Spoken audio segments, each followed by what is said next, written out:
Any leadership that teaches you to depend upon another race is a leadership that will enslave you. Any leadership that teaches you to depend upon another race is a leadership that will enslave you. They gave leadership to our foreparents, and that leadership made them slaves. But we have decided to find a leadership of our own to make ourselves free men. Our great scholars have advanced through the colleges and universities, have thrown away the blessed record. Babylon did it. Assyria did it. France under Napoleon did it. Germany under Prince von Bismarck did it. England under America under George Washington did it. Africa with 400 million black people can do it. If you cannot do it, if you are not prepared to do it, then you will die. You race of cowards, you race of imbeciles, you race of good for nothing. If you cannot do what other men have done, what other nations have done, what other races have done, then you have better die. Welcome to another episode of the Nick and CJ show, starting out with some fire. That's some fire from as always. the great Marcus Garvey. It took a little time to find his actual voice, but I wanted to tribute to him as part of Black August celebration, and actually it's significant for today for Marcus Garvey. So we'll talk about that later. A little bit later. So just wanted to start with that very fiery speech. And I actually let me show you another one. But welcome to the Nick and CJ show. I'm CJ. What's up, Nick? What's up, my friends? It's good to be back. We have a great show for you guys today. Black Power Media is back on the channel. So I'm super excited for that. Hopefully I can make it. Just a heads up, I might go in and out. Like, I'm trying to have some tech people come out for my internet. So if I disappear, I'm sure CJ can take point at that point. I'm gonna see how long it can go, but we are a working class network, very proletarian. I don't have great infrastructure here, so we're about to get it fixed. So I may dip out anytime, but a lot of great things to discuss, and we also got another great anti-imperialist journalist that is joining us as well. So I know we'll probably introduce him soon. CJ, I'll pass it right back to you. Absolutely. Now, just as for those that don't know who Marcus Garvey is, and you may not know, he may be one of the more little or less known entrepreneur leaders, but he's actually one of the more important leaders in the Black struggle or Black liberation. So this brief video kind of just briefly talks about him. So let me play that. So we got a second intro video. Let me play this, and then we're going to bring on our first guest in just a moment. But just as a tribute to Marcus Garvey, let's listen to who he is. This is Marcus Mosiah Garvey, Jamaican political activist, publisher, journalist, entrepreneur, and orator. Born August 17, 1887, he would become the founder and first president general of the Universal Negro Improvement Association and African Communities League, known as the UNIA-ACL, but today they just call it the UNIA. Through this organization, he would declare himself provisional president of Africa.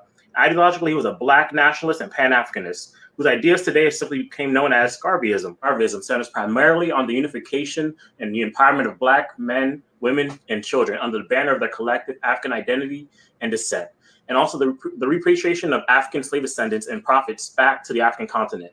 Garvey put forward his dream in response to the marginalization and discrimination of Africans in the United States and Caribbean at the time, with the hopes of inspiring Americans, Black Caribbeans to proactively establish infrastructure, institution, and economies, rather than expecting such help and aid from the heavily prejudiced American government and Caribbean governments of the time.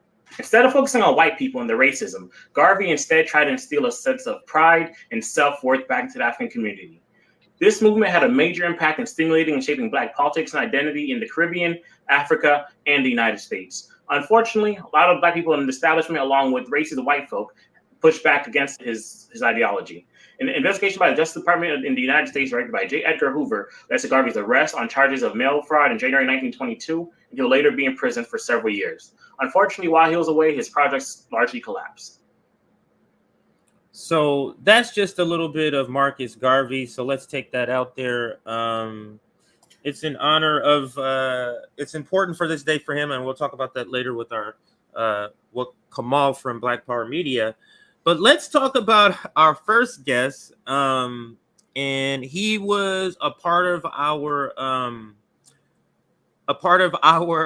anti-imperialist summit. I was trying to think of which summit because we've had three.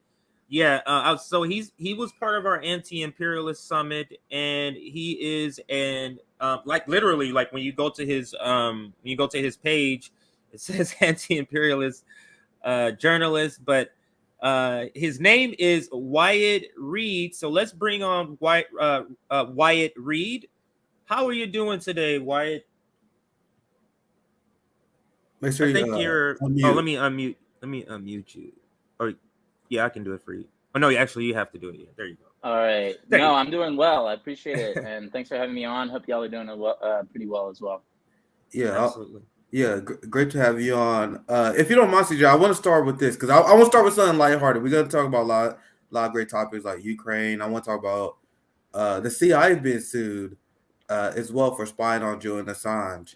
Also, there's a lot of people that have been trying to rehabilitate the Espionage Act. We're going to get into that as well. But first, I wanted to take this time to educate you guys on the horrors of the Cheneys. Liz Cheney lost last night.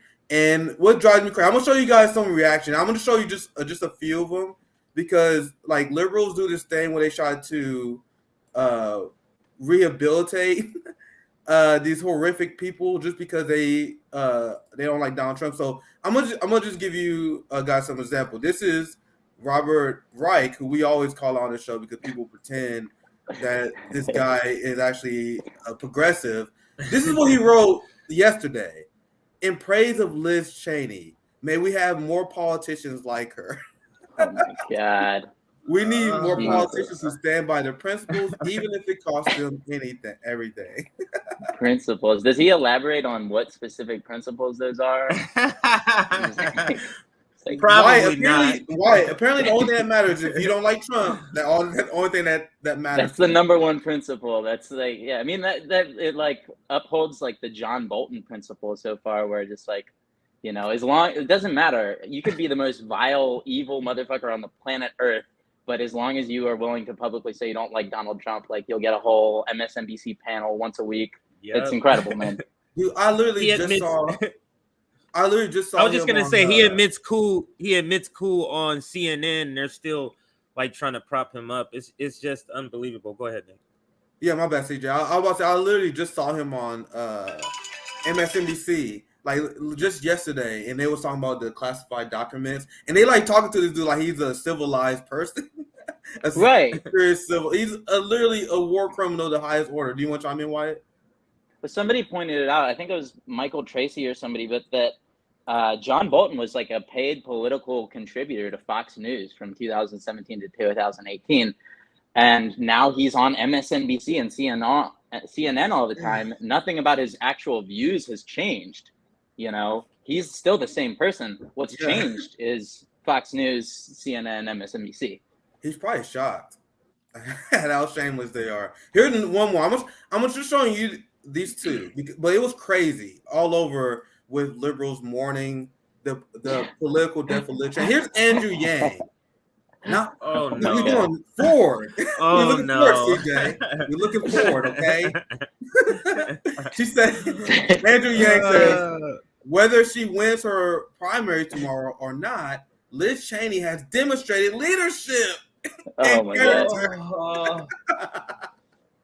And to find out what almost anyone in American politics. She voted with like Donald Trump like 90 some odd % of time. Didn't like 93%. I know it was high. Wow. Like and so what are they referring to when they say she's brave and she's all these things? What literally are they referring to? Just the impeachment, just this storyline, and they're trying to act like she's gonna run for president. So the woman who got her ass handed to her just yesterday is gonna run for president against Donald Trump. Why? I guess in a way, it is brave to just like intentionally lose your election to set yourself up for like a lifetime of like MSNBC gigs. I guess that's bravery now. I don't know. you know she can't wait to get that call from the Lincoln Project. Like she's good, and that's what made Robert Reich's take so ridiculous. Well, I'm gonna go back to that. I'm gonna show you guys again where he says she risked it all and it cost her everything. Look at that. Look at the subheadline. We need more politicians who stand by their principles, even if it costs them everything. Yeah, like Liz Cheney's like homeless, living in a box outside on the freeway now. Like, spare change? Like, no, like, she'll be all right. She didn't lose everything. She lost her seat for now. Yeah, it's fine. She'll run as a Democrat. She'll run as a Democrat in 2 years, and she'll probably win. And she'll win. She'll win without changing any of her ideology at all, and she'll win as a Democrat. Yeah, it's not like she's hated by, and not like she lost her spot in the club, like she hated like Ross Perot. It's not like she a pariah like Jill Stein. Like you said, not like she's homeless. Like she about to get a job on the board of Raytheon. MSN. Right. She's set. Oh, she's good. She played the game. Well, she already risked for one, but she played the game perfectly. Like if you are an old school Republican and you see the Trump wave coming, you know they about to replace them because they don't have the moral high ground over Donald Trump. Donald Trump came in and manipulated and took advantage of the right wing voters that the Cheneys, the Bushes, like these people already cultivated the Trump right. It's just that Donald Trump came in and did their job better than them. So Liz, she saw the writing on the wall and decided like, oh, if I go full-blown Republican shit lib, I can at least get the admiration of liberals. I can get the admiration of the MSNBC. And they love her. Despite the fact, CJ, she voted against Build Back Better. She voted against the entire Biden administration agenda. But they still voted against the Voting Rights Act, whatever the one is called, the Voting Rights. She voted against that. Charlemagne the God said that on the View, and it's amazing how the singular thing of her willingness to prop up their January 6th narrative, and she's willing to sacrifice everything just for that narrative. You tell me that's not bipartisanship, saying that they don't want Donald Trump to be the face. Not that they want to change policies. They don't want an ugly face or what they feel is an ugly face representing their imperialism. That's what they don't want. So it's amazing to me. Now, this is go ahead, White. Go ahead. Well, I was going to say, I read today that of the 10, I think House Republicans have voted for impeachment. 8 of them have lost already. Yes.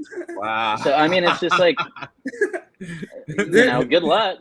Well, I mean, that is the thing. They do have like that, like the golden parachute, like Democrat liberal media, retirement plan set aside. So like, even if they lose, they can't really lose. I've been calling this out for years now. Like, and it serves no purpose other than to drag the country to the right, rehabilitating the Republican Party. You see, they've been rehabilitating George W. Bush, Ellen dancing with George W. Bush, right? Oh my God! They do this thing, and they think it's a good anti-Trump line, but it's really not. They say, well, Donald Trump the Republicans are bad, but he's a unique evil. No, he's not. Donald Trump is an average member of the ruling class, doing average ruling class shit. Well, he's like a little eccentric, right? He's not maybe the average ruling class, but he's definitely ruling class, and he definitely, like, end of the day, wants to perpetuate the ruling class advantage over everybody else. He just, he's not as easily managed or controlled or, like, kind of guided along on a leash as like a typical politician is supposed to be. You're supposed to, just kind of take along the orders and say whatever. But then he asks all these questions about like, oh, why can't I meet Kim Jong-un? Why can't I go to, North Korea? Do we really have to be in Afghanistan? Like, shouldn't we just like make a deal with the Taliban and leave? Things like that, go ahead. Yeah, he's just too unpredictable. He's too unpredictable for them. That's the real reason why they don't like him. When I say average member, I mean like just as a president. Like he just did what all the other presidents do. He wasn't unique. He just followed the rule of the empire. Now they try to pretend that they were like this giant wave of anti-Trump Republicans. It always was a myth. Do you guys know? And one last thing, I'm gonna get your thoughts on the substance of why I bring this up. Right? Do you guys know that more Democrats voted against Hillary Clinton than Republicans that voted against Trump? You guys know that? So that you guys makes know a lot of sense, but I didn't know that. The narrative is, oh my God, Trump He's been rejected by the Republican Party. More Democrats rejected Hillary. Right. Donald I was Trump one got of them. more percentage. He Right. got a higher percentage of registered Republicans voting for him, and more of that than any other Republican candidate in like the last 20, 25 years. Like, he got the higher percentage than George W. Bush. Like, more Democrats would vote for him than vice versa, right? So that's just a nail in the coffin in that talking point. But I want to get your thoughts on like the Cheneys, their history, because the reason I bring this up because I don't want anyone for 1 second to mourn her losing. In fact, we should celebrate it because she's literally a fucking fascist. This is her attacking John McCain to his right. Because John McCain is a notorious torturer, right? And then he came out against it because he was tortured. He was like one of the first Republicans because he went through that as well, right? So he was one of the first Republicans, like, yeah, I don't think we should do torture anymore. And this is Liz Cheney in 2018. The enhanced interrogation program. You see immediately propaganda. Saved lives, prevented attacks, and produced intel that led to Osama bin Laden. The techniques were the same as those used on our peoples in the SEER program. No one should slander the brave men and women who carried out. How about these people should burn in hell? How about that? Do you have a take on this, White, before I continue? Because this is going into the Cheney's use of torture, and to this day, she still defends it. Yeah, I mean, I don't know why she calls it enhanced interrogation program instead of like Daddy's little timeout. Daddy stress relief program or whatever. Like, I mean, she's like the direct descendant of this, you know, one of the main architects of the torture program. If anybody should be disqualified from like opining on torture just by lineage, by like your family history, she's like at the very top of the list. Like this lady has nothing good to add to this conversation, only torture apologism. Like, what do you expect? Yeah, I mean, people kind of forget like what a vile character Dick Cheney was, but like this is a man who shot one of his best friends in the face while hunting, and then made him apologize to Dick Cheney in public for it. What? For getting in the way of his buckshot. And guys, and I don't want to get too graphic, so I want to give you just a few examples because it's actually really heartbreaking. Like the shit that the Cheneys did to people. Yeah, like Dick Cheney approved, they anally rape men using objects and children. Yeah, I mean, Jesus fucking Christ. They will pin people to a cold cement floor, and there's people that die because of hypothermia. Like they will strip you naked, pin you. Imagine, you guys ever like touch a cement floor that's been cold? They will chain you. They chain people to that. And they force to sit there. A lot of them die because of hypothermia. And I'm going to keep it there because it's very graphic, the things they did to people. And she apologized, said we should praise these heroes that did it. One last point. This is the most important point. She says that torture helped us get intel. Guys, why do you guys think all the Western liberal democracies stopped publicly endorsing torture? Yeah. They didn't stop publicly endorsing torture because they had morality, because they felt bad for the people they tortured. No, it's because torture doesn't work. Torture is literally one of the worst ways to get intel. Think about it, CJ Wyatt. If you're being tortured to death, and someone's like, "Tell me where this guy is," I don't know where he is. Tortured, and then like, say anything. I don't know where he is. I'm gonna torture you some more. Oh shit, I don't know. He on 2nd Street somewhere. Someone being tortured. We'll make up anything. They will say anything to stop being tortured. So empires and governments just learn that it's not a good way to get intel. It's literally that simple. But you see how she still ends it. But go ahead, Wyatt. Go ahead. I mean, the other important issue is, you know, beyond not actually getting any like usable information, is an incredible like PR hit. You know, when you try to uphold the United States as like this singular, you know, this like paragon of morality and righteousness and democracy in the world, and then you're engaged in like extrajudicial rendition, extraterritorial rendition, basically just like abducting people anywhere in the world and flying them on secret CIA flights to secret CIA prisons.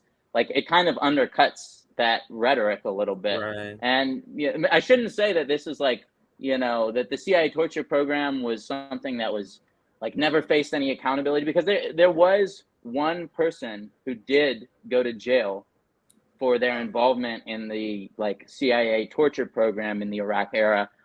His name is John Kiriakou. He's a coworker of mine at Radio Sputnik, and he served 2.5 years in prison for telling the public about this.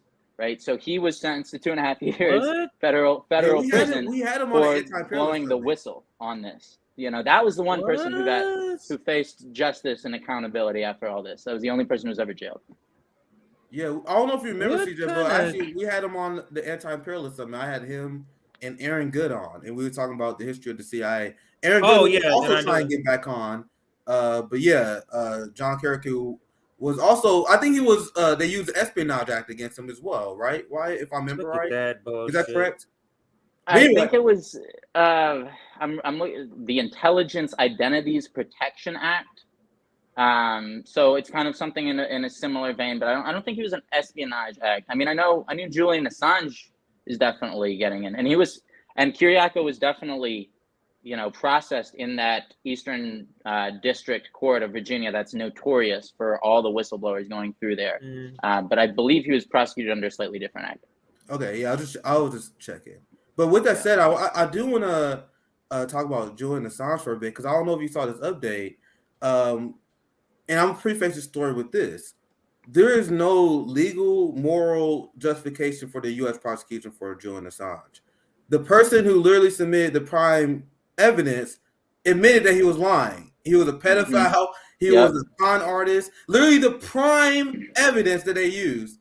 Now it will show that you had the CIA that were trying to assassinate Julian Assange, and this in a civilized, rational society, this right here will be the nail in the coffin of the Julian Assange prosecution. The fact that the CIA was caught spying on Julian Assange's lawyers, and they violated client-attorney confidentiality privilege. This alone would toss out the charges. Right. And there are a lot of people in the Julian Assange movement that's very optimistic. I don't want to kill that optimism because of this lawsuit. I just seen everything leading up to this. I'm like, man, they've been so lawless up to this point. I think they they just kill this guy. No matter, they don't care how bad it looks. They don't care if they violate laws. They just want to kill him. But this is a good sign. They about to get this lawsuit. They got a ton of evidence. I'm gonna play this video, and then I'm gonna ask your general opinions about the U.S. prosecution of Julian Assange and Espionage Act. But let's watch this video that give us more information about the fact that the CIA is being sued over spying over Julian Assange. So let's watch this video here. Mike Pompeo, the first thing he did when he became director of the CIA was that there was a speech, it's well known, where he essentially just slammed Julian Assange. He claimed he called him a fraud. He called him all kinds of names, but worse than that, he actually said that he was a non-state intelligence. WikiLeaks walks like a hostile intelligence service and talks like a hostile intelligence service. A very good friend of Pompeo's, Sheldon Adelson, introduced UC Global and an individual named Mr. Morales, David Morales was also defended, to the CIA. Why is a UC Global employee who's charged with collecting data and storing it, why is he all of a sudden involved in providing information to American intelligence to go to the dark side? There's several statements, and what's helping us is that there's a lawsuit that was brought in Spain, a criminal action in Spain, in which UC Global and Mr. Morales are at the heart of that. And while it's sealed, information is coming out to lead us to conclude that Deborah and other people's information was being fed to, quote, American intelligence. So we plan on doing it through Pompeo's speech, talking about getting discovery on the meeting, getting discovery from these UC Global employees who really, I wouldn't say unknowingly, but without their consent, were providing information. Not only that, but they had live stream videos. They were live streaming Julian in the embassy. So there's a lot out there. We plan on getting a lot more. But as far as evidence goes, we've we have far more than I have in many cases, and the rest of it will be gathered throughout the litigation. Wow. Well, I want to ask your general thoughts about the Julian. You can react to that video and also give your general thoughts on the Julian Assange persecution. One thing I'm gonna add before I pass it to you guys. This is what I mentioned when we covered the FBI raid of Donald Trump. They are suing Mike Pompeo for this as well. So Donald Trump did a horrific job of draining this swamp, right? You can't say he's anti-establishment. You can't say Donald Trump is draining the swamp when he hired fucking Mike Pompeo. So why do you want to react to that? That's true. Yeah, I mean, I think this is long overdue. Frankly, I wish the CIA would get sued every day. It would be amazing for me to see this kind of thing happen more often. I think the CIA frequently, I mean, by their own admission, violates the civil rights, the liberties of Americans, and certainly the rights of people internationally on a daily basis, more or less. In terms of that lawsuit, yeah, I mean, that's the big three, right? The CIA, Mike Pompeo, and then UC Global, right? This intelligence cutout, if you will. It was basically kind of nobody's. They were linked to Sheldon Adelson, this notorious pro-Israel gambling magnate billionaire, funds a lot of Zionist causes. A lot of the Israeli lobby in the United States, the funding comes from Adelson, from his friends. But David Morales, UC Global, basically made their bones, made their kind of careers, they legitimized themselves within the eyes of the CIA by handing over Julian Assange to the CIA. They were employed as the security firm that was supposed to be taking care of Julian Assange as basically the most high-profile inhabitant of the Ecuadorian embassy. They were employed by the Ecuadorian government, not by the CIA. So lo and behold, though, we find out later they had other arrangements, right? They were, in fact, secretly coordinating behind closed doors with the CIA. You could use different words for this. Treason was one that springs to mind. Effectively, you know, I mean, it's unconscionable. It's certainly a betrayal of everything that a company, especially one that does security, is supposed to stand for, to take the person in your care and hand them over to their foremost enemy. Yeah, it's a total betrayal, but it's largely escaped corporate media notice. Really didn't even get mentioned at all until a Yahoo News story came out and confirmed what the Gray Zone had reported over the past few years, that there was, in fact, assassination attempts being cooked up by the CIA, poisoning attempts. They even considered a potential shootout on the streets of London. They went into the garbage cans behind the Ecuadorian embassy and were picking through diapers, trying to find a fecal sample that they could use to determine whether or not this child is actually Julian Assange's son. So, you know, this is all the stuff that they're doing beyond just going through people's phones, just recording all his conversations. I mean, that alone in a normal case would be enough to throw it out. The fact that this man's attorney-client privilege isn't being respected at all, the fact that he has no ability to communicate clearly and openly with his legal representation would mean this case is done. But you know, it's such a weird case because, first of all, Julian Assange isn't an American citizen. Yes. He can't really, he doesn't get the benefit of the American rights, and yet for some reason he's subject to the American laws. And this is kind of the great contradiction that really hasn't been explained by any of the prosecution of, like, how are we going to use the American legal system to prosecute this man without affording him any of the benefits that the American legal system is supposed to give to criminal defendants? You know, that's really the main contradiction that has yet to be explained. And frankly speaking, I don't think it ever will be explained. You know, we're like post-Russiagate, there really doesn't need to be any real sound, logical, legitimate reason at the end of the day. You just kind of like imply that this person was doing it this nefariously. He was doing it maybe at the behest of some great power competitor. And that's really enough to kind of just wipe your hands of the thing and be like, you know, lock them up. Yeah, that's why with this whole Julian Assange thing, they're just being gangster at every step of the way. We just highlight. You just explained how the CIA, our government, is trying to kill Julian Assange while he was in captivity. And then you had Julian Assange's legal team, which had a great defense, where they said you can't extradite him to the United States. You guys can't prove that he's going to be safe in prison. And that's a legitimate argument to make. You literally have the CIA trying to kill him. And then the UK court say, well, he don't have a legitimate claim of feeling like he would be unsafe in U.S. prisons. What? Because he can't prove that he would be tortured. He's a dead man, guys. If the United States gets him, he's dead. He's not serving a life sentence. I know they right. cooked up like 115 years or some shit. No, he's dead. That's a dead man if the U.S. ever gets their hands on them. And they wasn't even go as far as me. They was quoting stats and statistics. They were like, look at how many prisoners died under the custody of the U.S. prison system. Now, consider the fact that the CIA is literally trying to kill the man.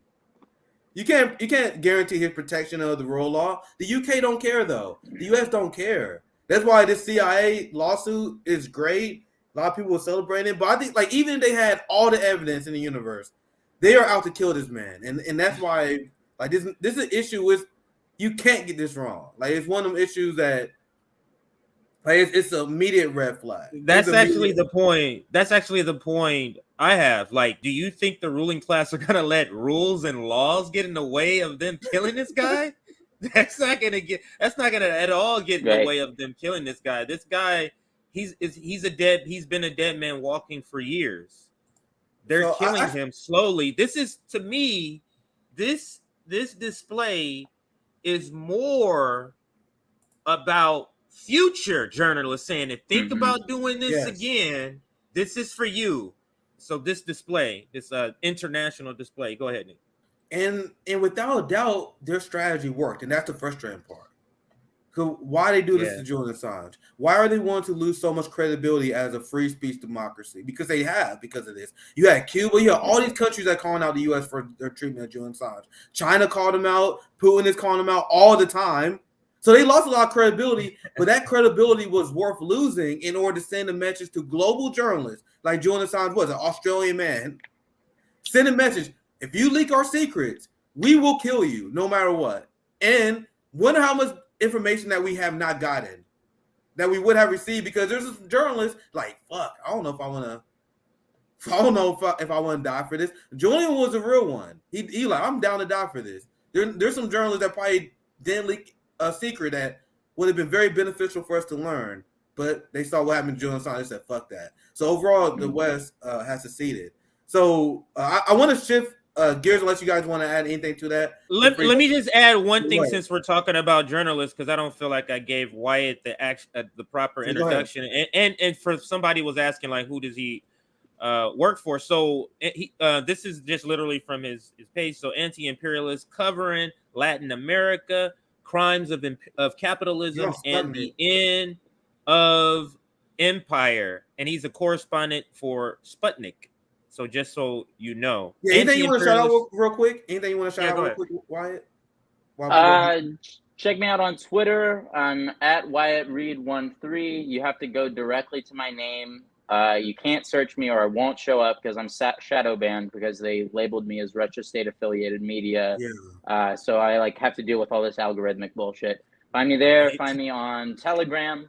I actually have a Substack now. I haven't been posting much on it, but I need to maybe if more people sign up, then I'll feel compelled to do it. I don't know. Do more work.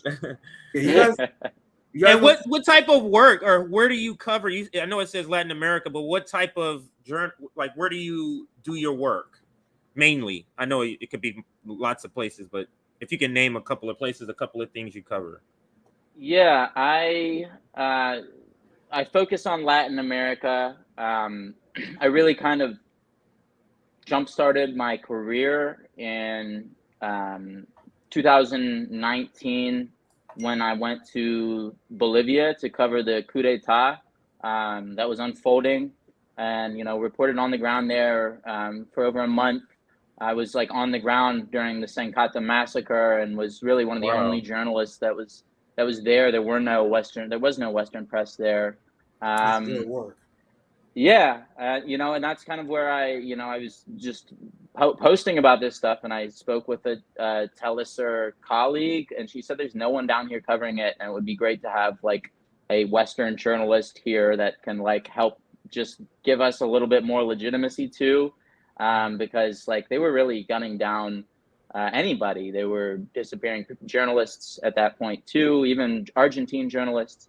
But anyway, after that, I started working with Sputnik.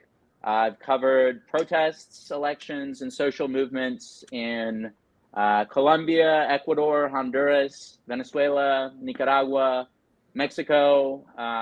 I've been really all over in terms of the Latin American, Caribbean region. And right now I'm in Europe. I'm in Spain currently, kind of. I'm thinking of heading to the Donbass here in the near future to be able to kind of cover that from on the ground. Wow. I've been in touch with some people that are trying to bring me out there. So fingers crossed that I get out there and then the crazy Ukrainian regime doesn't immediately murder me in Donetsk. We'll see. Yeah, you guys don't see that bullshit because that's real work. That's real work being on the ground, and I would love to be able to travel one of these days. But you guys don't see that bullshit because Wyatt contributes to Sputnik. He said a Russia affiliated media. Russia Yeah. now this is why she's shadow banned, right? Yeah. This is the corporate fascism, the corporate censorship that we see in our state. Now, since you brought up, I want to shift gear while we had time with you regarding Ukraine because I want to do something, and I'm going to play this video just to set us up because I want to do something like we said the Western media never do. They never show enemy number one speaking. You would think Vladimir Putin being enemy number one, they would show him speaking on every channel.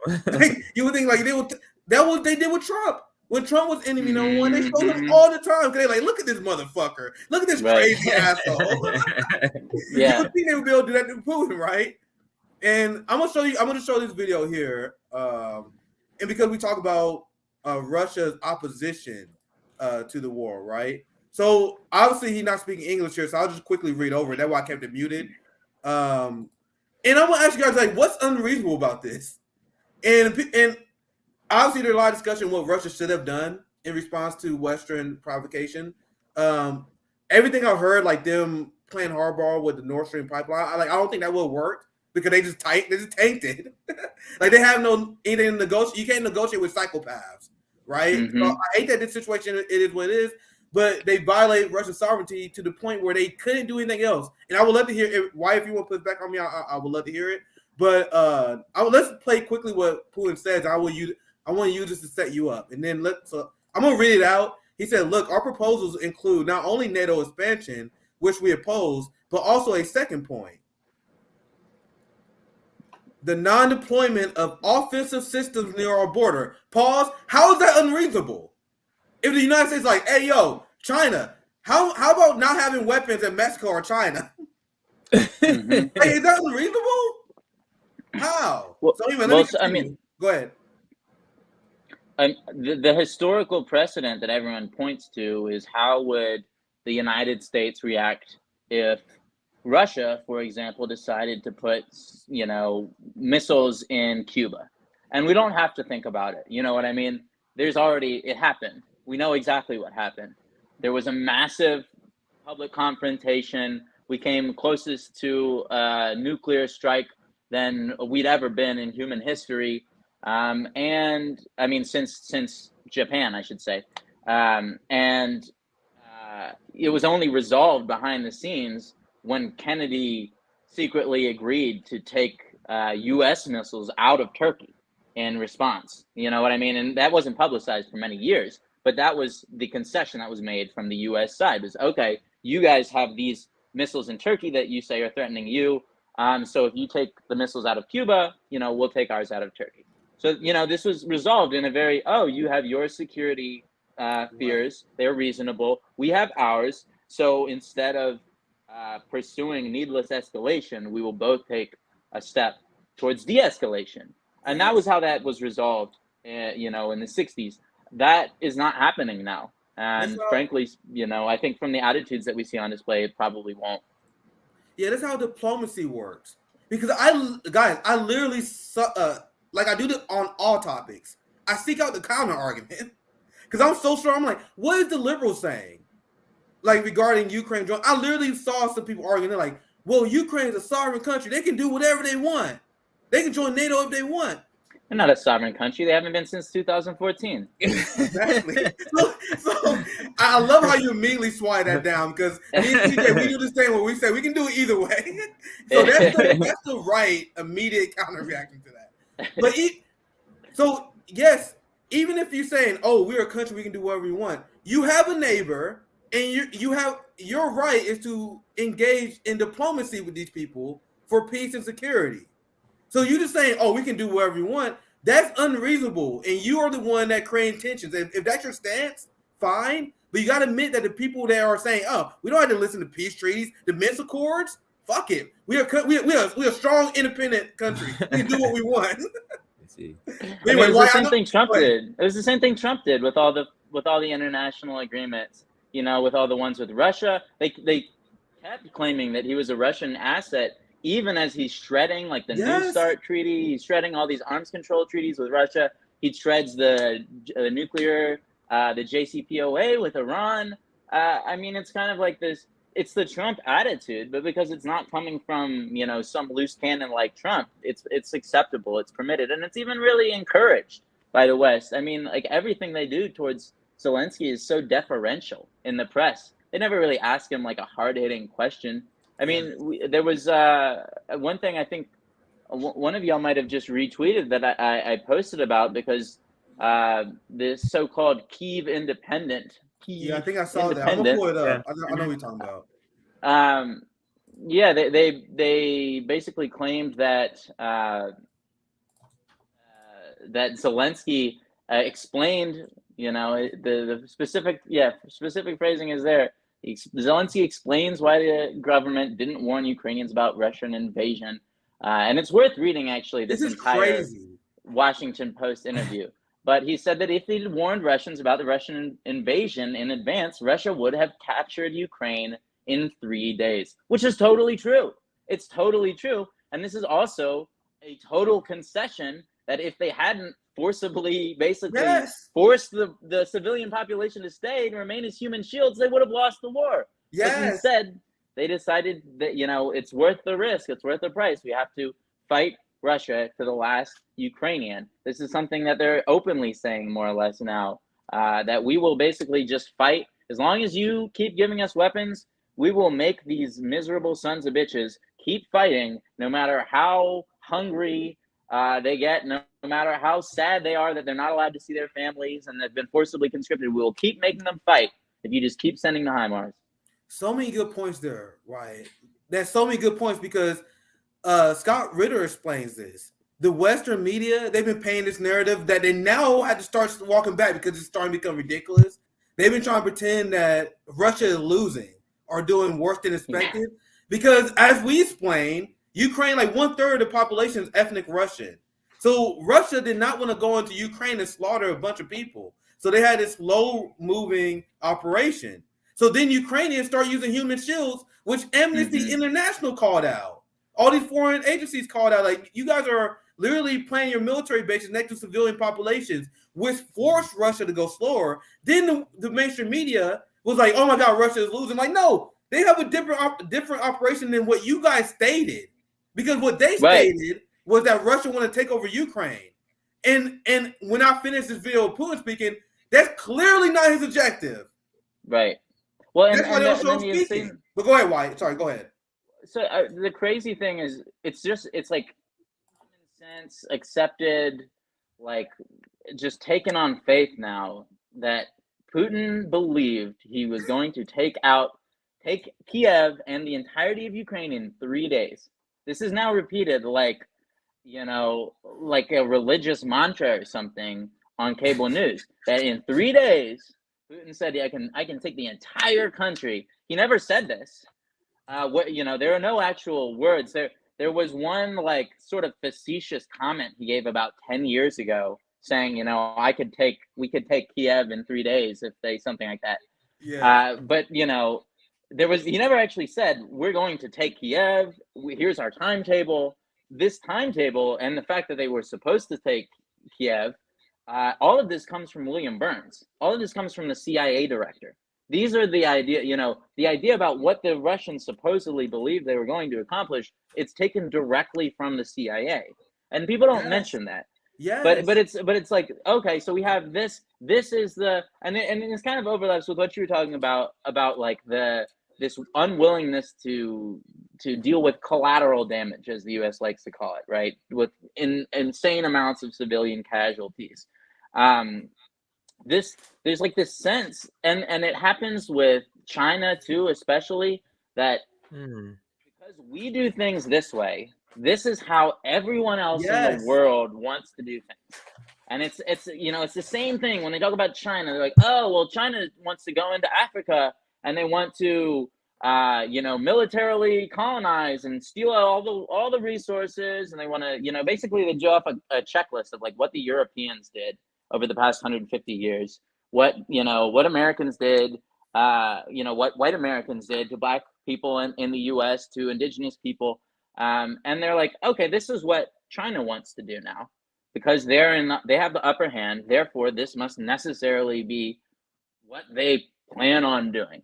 It's not true. It's not real. It's an illusion that we create and that we're fed by the mainstream media that, oh, everybody just wants to be like us. No, that's not true. You leave the United States, you'll find out people actually don't want to be like us. People actually have a great number of questions about why are so many things going so wrong right now? How can we not be like the United States? What's going on with gun violence? Why are there so many constant school shootings? How do you have so many people dying on drug overdoses? You know what I mean? Like there are questions that people have about the United States. They don't want to be us. They want to know how to avoid becoming us. There's so many great points, in the concept that Wyatt just explained, CJ, is exactly why they don't show Putin speaking. Yep. I will go watch any MSNBC segment about Ukraine. They were like, we got a CIA expert, analyst. He come on, he gonna explain what Russia's goal in the Ukraine, and they're like, yeah, Russia, they want to take over Ukraine. Putin then he looking at Sweden and Norway. I'm like, you watch these segments. I'm dead serious. You watch these segments on MSNBC and CNN where they will straight up say, yeah, Putin has Europe domination on his mind. I'm like, bro, how can you just say a lie like that on cable news with no shame? So let's get back to what I originally said, because this tweet that you brought up, Wyatt, I swear to God, it will take me a whole another 10 minutes to go through. Because look, this is our friend Q, and he said, you're only supposed to admit something like this at a war crime tribunal. Talking about how Zelensky is admitting to you. This was your tweet. Feels like it should be bigger news that Zelensky just confessed to using entire civilian population of Ukraine as human shields. I'm looking at this now. I'm like, God, I'm still processing this. This is such a damning thing. But right. Go ahead, Wyatt. Well, I mean, this is actually something that Alexei Arestovich admitted several months ago. They admitted several months ago, and this is one of the top advisors to Zelensky, Arestovich. He's really kind of the brains behind the operation. He's like this total psychopath that, he's admitted.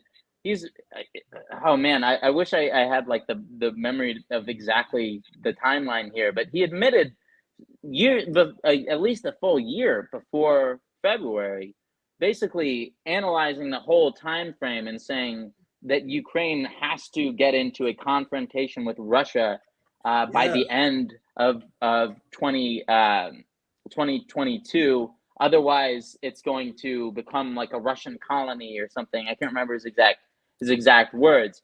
Kind of insane, but broadly, there was kind of a point there in that just the inertia and the innate sort of pro-Russian sentiment that existed in Ukraine prior to the coup, like that on its own would have probably long-term been enough to just bring Ukraine sort of naturally into the Russian orbit. The rest of it, kind of lacked that same sort of.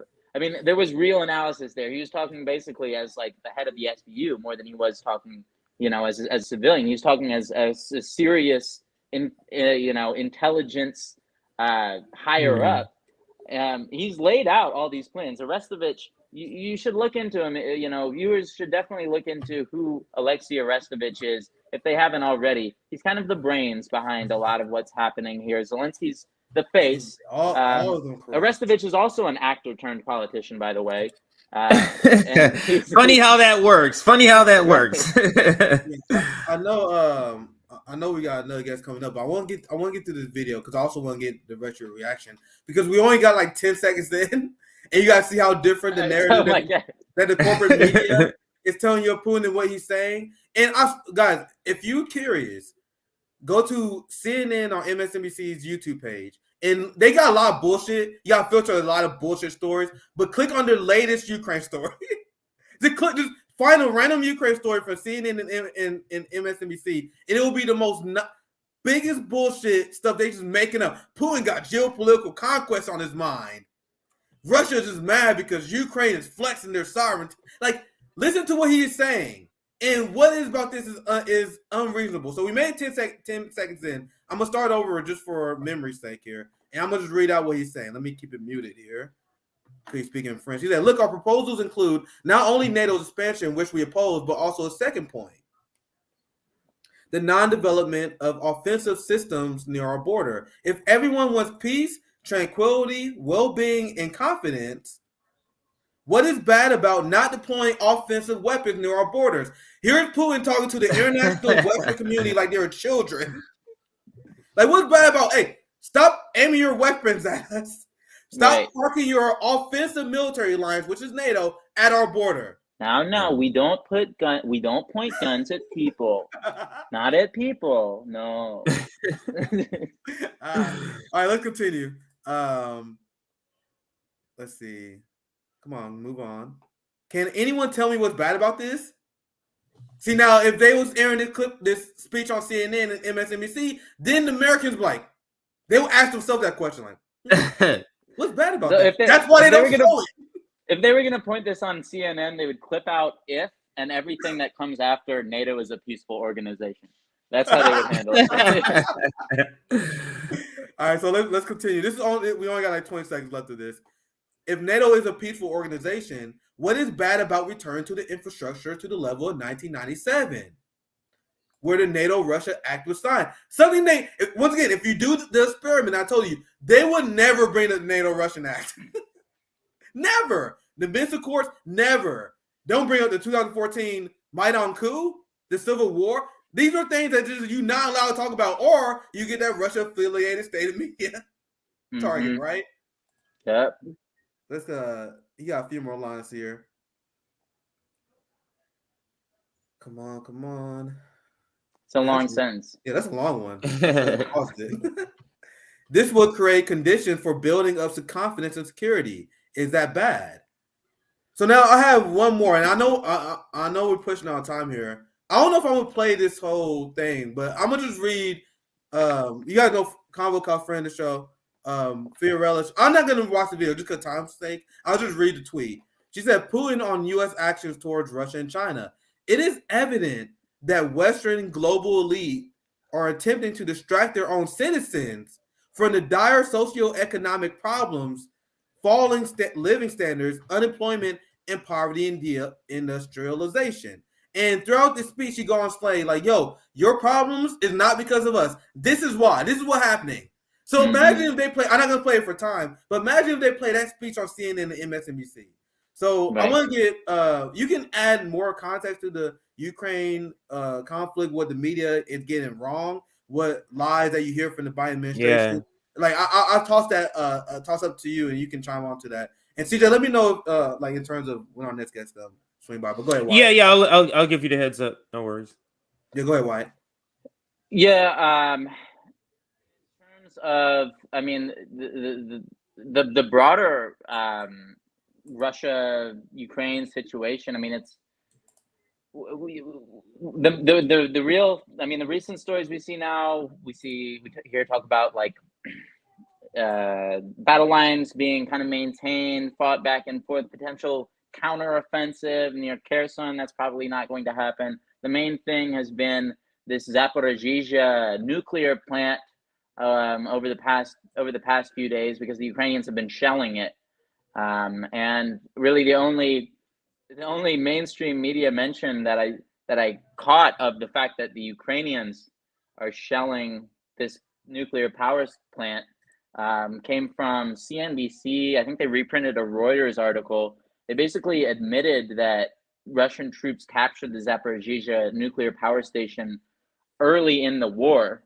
And this is it's an article called "Ukraine Targets Russian Soldiers Threatening Europe's Largest Nuclear Power Plant." So that's how it's being presented. But they insisted that Ukraine is only, quote, targeting Russian soldiers who shoot at Europe's largest nuclear power plant. They just lie for them. Which is none. None of them are shooting at it. They're there. Why would they shoot themselves? Or use it as a base to shoot from, which is like also not happening. It's not like Russian it's nuclear physicists are there. Some of them might be Russian. I don't know. But you see it like just the level of willingness to just lie and propagandize that this like they're only targeting soldiers who shoot at it. So they're shooting at it to shoot the soldiers who are shooting at it.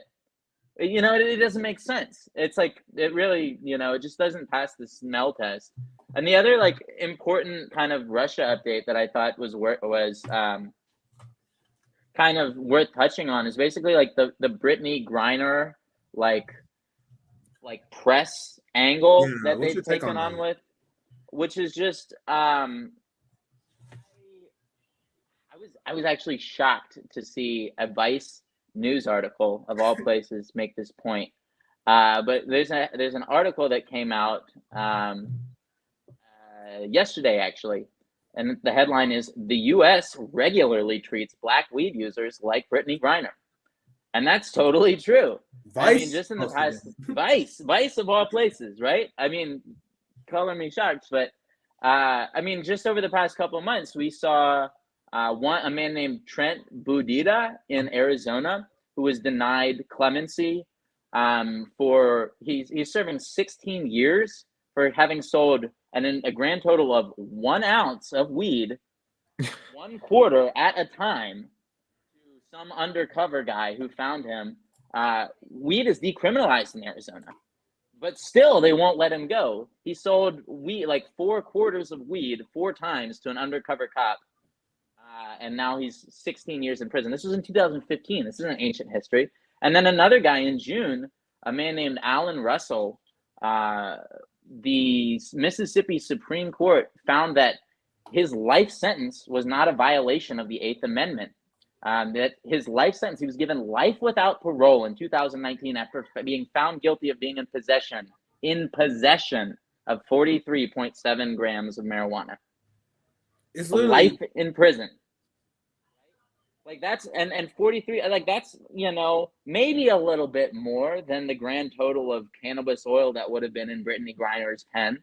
Maybe I don't know how much I don't know how good that weed was, but like it's not that much more weed than Brittany Griner is being accused of, has admitted to having attempted to take into Russia. She got 9 years. You're getting people with life sentences here for just a little bit more. So, to me, this entire thing has just been, it's not that her case is getting ignored just because she's a black woman. It's getting ignored because she's a political prisoner. She's a prisoner in Russia, and covering her case can only help but to cause more people to want to call for, a trade with Russia, a prisoner trade. And, that's in the end only really going to favor Russia. Yeah, it's unbelievable. And the last time I was saying, then we get our next guest in here. Even Vice had to write an article about it because the insane hypocrisy that you have Kamala Harris and Jim Crow Joe of all people trying to say, "Oh, I can't believe Russia would do this," of all people. And I've said on this show, I think that's I don't like the fact that Russia did this. This is why I'm not a Russia apologist. I think that's. I don't like it either. Like I work for Russia. As somebody who's been like targeted by the police on multiple occasions for weed related, whatever. I don't think that woman should be in jail. Just period. Right. I don't think anybody should be in jail over weed, period. But you know, I can't help but notice the absurd hypocrisy that this is being reported on. The fact that this stuff is not reported on at all. Where's the coverage for these guys? Where's the coverage for Alan Russell? You know what I mean? Where's the coverage for Trent Boudita? Where's the coverage for people who are doing more time here for the same crime? Last thing I'm Just at, Jim Crow Joe increased federal arrests of marijuana by 25%. How many millions of people did he you put can't in explain jail over that. drugs? You can't explain that. Millions of people did he put in jail over drugs? Over crack, for example, that, you know, his son is a connoisseur of, frequent user. I mean, the stuff that Jim Crow Joe is on record of saying about crack users, it just does not square with, you know, the family situation. Anyway, I'll let y'all bring on the next guest. Well, It's been really good talking to y'all. Well, you shouted out your Twitter name, but tell people where you can find your work. Can you shout out like your Substack again? I think you're on Sputnik. Anything else people can use to that's find his you? handle right there, right? Wyatt Yes, 313. right up there. Yeah, I can put it up bigger here. Where did I put it? That'll make it a little bigger for you. So, but thank you, Wyatt. But any last words before you jet out of here? Yeah, definitely give me a follow. You know, I appreciate hearing from folks too. Any you know, stories that people are interested in getting more eyes on. You know, getting out there. Always open to tips, to suggestions. And yeah, I mean, really appreciate you guys having me on. Yeah. This was great. Definitely hope Absolutely. to do it again sometime Yeah, we soon. definitely gotta do it again because I have so much Yeah. stuff I want to talk about, so we definitely gotta do it again. We got to make this more frequently. Yes. Yeah. So absolutely. I'll drop you in the background and thank you again, Yeah, thank you, Wyatt. So Nick, Black August, we're gonna shift here because we're gonna bring in on our next guest from the Black Power from Black Power Media. We're gonna be bringing them on in just a second. But as an intro, let me play this short. Ooh, that's Wyatt. Oops, I almost put him back in. Let me take him out. So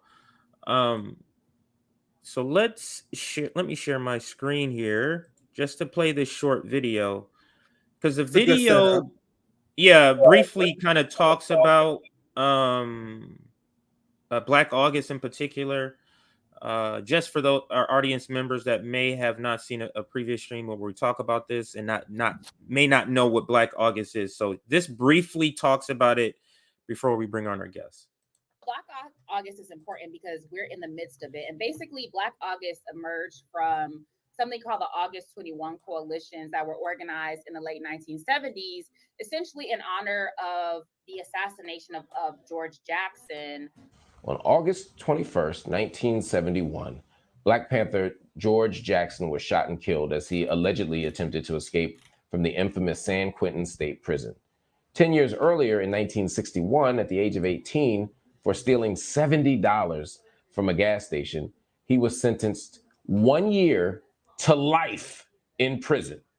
According to his judge, that indeterminate sentence was to incentivize a so-called good behavior from Jackson. While he was in prison, he displayed anything but that so-called good behavior that the judge wanted. Instead, he fought for freedom. He was appointed as a field marshal by the Oakland chapter of the Black Panther Party, and he recruited other incarcerated people. He organized sit-ins against segregated cafeterias, and he taught martial arts. In 1979, a group of prisoners who were incarcerated in, I believe, San Quentin, declared the month of August, Black August, as a tribute to George Jackson, his brother Jonathan Jackson, who was murdered on August 7, 1970, and to another freedom fighter called Jeffrey Katari Galden, who was killed in San Quentin on August 1st, 1978.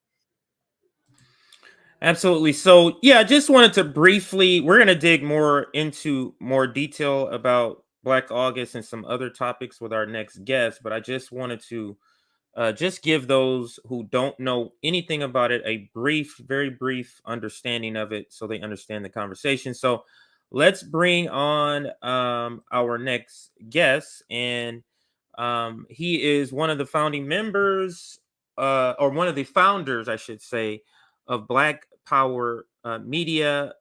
He's an organizer, a writer, a lawyer, and this is Kamal Franklin. How are you doing today, Kamal? I'm doing great, man. How y'all doing? Doing fantastic. It's good to have Black Power Media in the house. RB and Black Power Media collaboration. I know. I always like the collabs. I always like. Yeah. So for those that may have missed our summit where you appeared at our Anti-imperialist summit, we had a Black Power Media had 2 hours. Can you just briefly talk about who Black Power Media is, and the founders, and what is the goal of Black Power Media? Well, similar to your channel, Black Power Media was founded on creating a new narrative or challenging the narrative around what is the condition of Black people here in the United States, and what is our role in terms of having a liberation struggle, maybe some may call it a freedom struggle, which way forward in terms of how do we struggle against empire, both domestically, and what is our role on the international level. So we come at it with a radical politic that challenges American assumptions about supremacy, American so-called democracy, and obviously America as an imperialist force. So we can challenge mainstream media's view of what America is, particularly vis-a-vis the relationship between us as Black people in America and the rest of the world. So that's something that we make as a staple of the work that we do. We have various programs. We're founded by some of us who already had a podcast going, Kalanji Jamachanga, the ear doctor, Jared Ball, who had I Mixed With Our Like. So we combined efforts and brought on a lot of other folks who were doing similar work. We all joined forces to create the channel, which has now been around for about a year. And we're trying to catch up with you guys with numbers, but we're doing relatively well in terms of trying to reach a public, have that conversation. Yeah, I watch your stuff all the time. Like it's funny how we both kind of like I was saying a while ago, me and CJ was talking like we need more Black radical voices in media, and then it seemed like we was thinking the same thing. Like you had your crew, you guys came together, we all crew came together, and I never considered competition like we need to come together, we need to educate people. Yeah. It's great to have the conversation. But I interrupted you. Sorry, go ahead. No. I appreciate all the work that you guys are doing. I appreciate the cross promotion because there's not a lot of us here, right? And so even on our platform, so we have overlapping politics, where there may be some differences here and there, and I'm sure the same is for your channel. But I think for the most part, we all agree that capitalism and imperialism are the enemy of Black folks, as they are the enemy of folks around the world. But we have to take it from a point of view of what's good for us as a people. How do we fight around the issues of self-determination? How do we create institutions? How do we promote organizing in our community? And then again, mixed within that is talking about the narrative shift that moves us away from either a celebrity culture or corporate culture. How do we get ingrained in a culture that's around a revolutionary practice or a radical practice at the very least that's challenging the state and our conditions in it? So yeah. I appreciate y'all tremendously. Well, thank you. And go ahead, Nick. Go ahead. Sorry, I want to because you say you guys do some organizing. Can I ask you guys about your background, like how you got into organizing, and because I know you guys talk about that a lot, and that's something that you guys push, which is why I'm impressed, because that's why I think left media needs to do more, and you guys really advocate for that. So, guys, for the audience as well, can you talk about your background regarding organizing, what got you interested in reading about Black Panther history and stuff like that? I think, several of us who started the platform, we have a long history in organizing. So before I did any kind of podcast or whatever, and still to this day, I'm primarily an organizer, even before when I practiced law and the rest of it. But I got politicized. I'm from Brooklyn, New York. I got politicized by hearing stories from my mom about living under Jim Crow, about her life in South Carolina. She once got hit in the back leaving, and all whites were trying to run, I guess, out of an all whites playground, and got chased by a cop, and she got hit in the back. And she passed away earlier this year, but mom had a scar on her back up until the day that she died from that incident. And so when someone tells you about those struggles, where we lived was in the projects in Brooklyn. I started reading about Malcolm. And I think, for a lot of folks, particularly young brothers, but not exclusively, but when you read about Malcolm, it kind of just opens up a whole thread of so this stuff is just not no accident. Like, we're not here just because we are like bad people, or we don't know how to strive, or we're not lifting ourselves up by our bootstrap. There's conditions that are in place, society forces that are in play that makes it so that most of us will wind up where we wind up. And that also makes us look bad about ourselves for being poor, for not having resources instead of challenging the larger system. So just by reading all that stuff, and then, I started reading a lot of Chomsky, I started reading a lot of stuff on Black Power and all that history. I think in my early 20s, I started seeking out organizations. I joined an organization called the Malcolm X Grassroots Movement.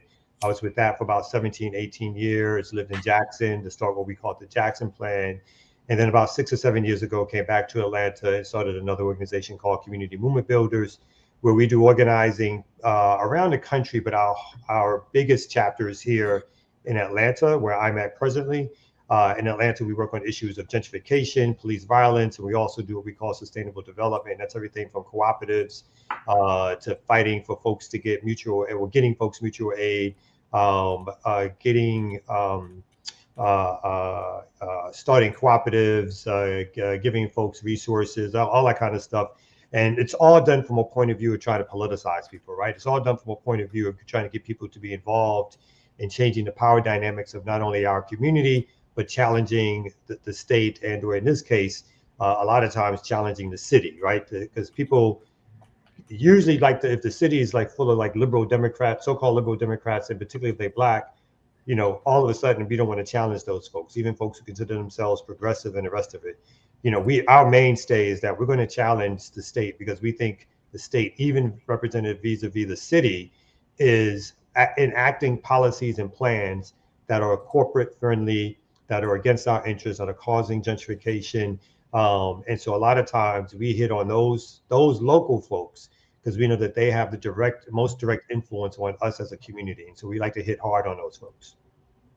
So that's great. That was actually my next question, was gonna ask about the community movement builders. But so let me just read briefly what it says under our fight. This is the website for it. Community Movement Builders is a Black-led, member-based collective of community residents and activists serving Black working class and poor Black communities. CMB for short emerged out of a need to respond to encroaching gentrification, displacement, and over-policing. CMB organizes to bring power and to Black communities by challenging existing institutions, liberated zones, and creating new ones that our people control. And then these are sort of some of the pillars here. It says anti-gentrification, end police violence, food sustainability. Can you speak a little more personalized what this your fight for the community movement builders, and these three pillars here? Yeah.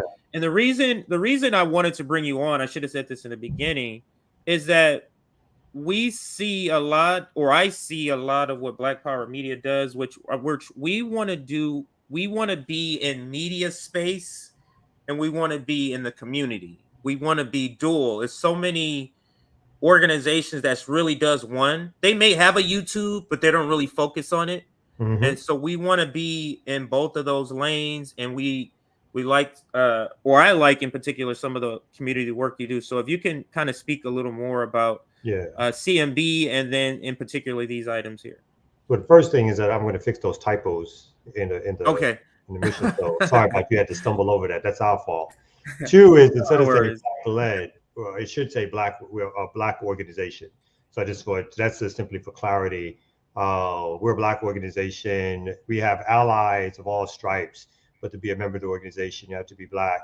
So on the issue of gentrification, particularly in Atlanta, but what's happening across the country in urban areas is that Black folks, poor folks, working class folks, other folks of color are being pushed out, because basically we are in this country, we're sort of imposing let's say, a French model of urban life in urban cities, which is that the folks who serve the rich are being pushed out of the central cities and being moved to the perimeter. And those who are middle class or who are working for corporations, they are now dominating the city and city services. And so our work is to fight back against that. And this picture, as you can see, is one picture of the way in which we demonstrate how gentrification is taking place. So you have a house here, which is probably valued at over $700,000 or $800,000. The neighborhood we work in is in Southwest Atlanta. It's called Pittsburgh. And we actually have a community house that we purchased about 6 or 7 years ago. The purchase of that house 6 or 7 years ago was $52,000. That house is now valued at approximately $280,000, $290,000. And again, you have houses that are even more expensive that are hitting now $750,000. So the gentrification is rampant. It's real. It's rapid. It's happening every day. Southwest Atlanta is one of the last areas of Atlanta that still has, let's say, a majority Black working class population, but that's fast being stripped away. And so we work hard in that neighborhood to bring out issues of about the issue of gentrification. And to be honest, people, sometimes even our neighbors don't like us, because we will fight back against the idea that we should strictly be worried about our home values as opposed to what's good for the community at large. We're bringing in amenities to a community that are not meant to serve the current folks that live there, but are meant to serve folks who are moving in, who are usually white folks, who have more resources. I'm talking about like dog parks, Starbucks, and Whole Foods. When those institutions or businesses start moving into our communities, they're not there to serve the current residents. They're usually there to help push out those residents. And in addition to that, what happens is that we already have a heavy police presence, but the police presence increases even more in these kind of communities. And tactics of stop and frisk start to become prevalent. More road stops, more car stops, which begin again to push people out of their neighborhoods and their communities. And so that's something we fight back against in terms of our anti-police brutality work. That includes work around having a cop watch where we watch the police in the community, a safety watch where we provide some security or safety to help residents understand their rights when it comes to the police, and also to try to help de-escalate situations before people decide to call the police. And then we also do citywide, let's say, fights against the overwhelming amount of new police and new policing institutions. And what I mean by that is currently there's an idea about building what's called, we euphemistically call Cop City, which is basically will be the largest training ground in the country for the police in Atlanta to train in terms of how to fight back against our movements. And we say primarily about fighting back against our movements because this training center came into fruition as an idea after the rebellions that happened after George Floyd was killed, Breonna Taylor was killed, and Rayshard Brooks was killed. All of a sudden, Atlanta decided that it needed a new training center, a $90 to $100 and something million facility that will be made out of, cut out of over 85 acres of forest to create this training center to invite other cops to come train here, again, to not only harass movements, but to continually harass the larger community.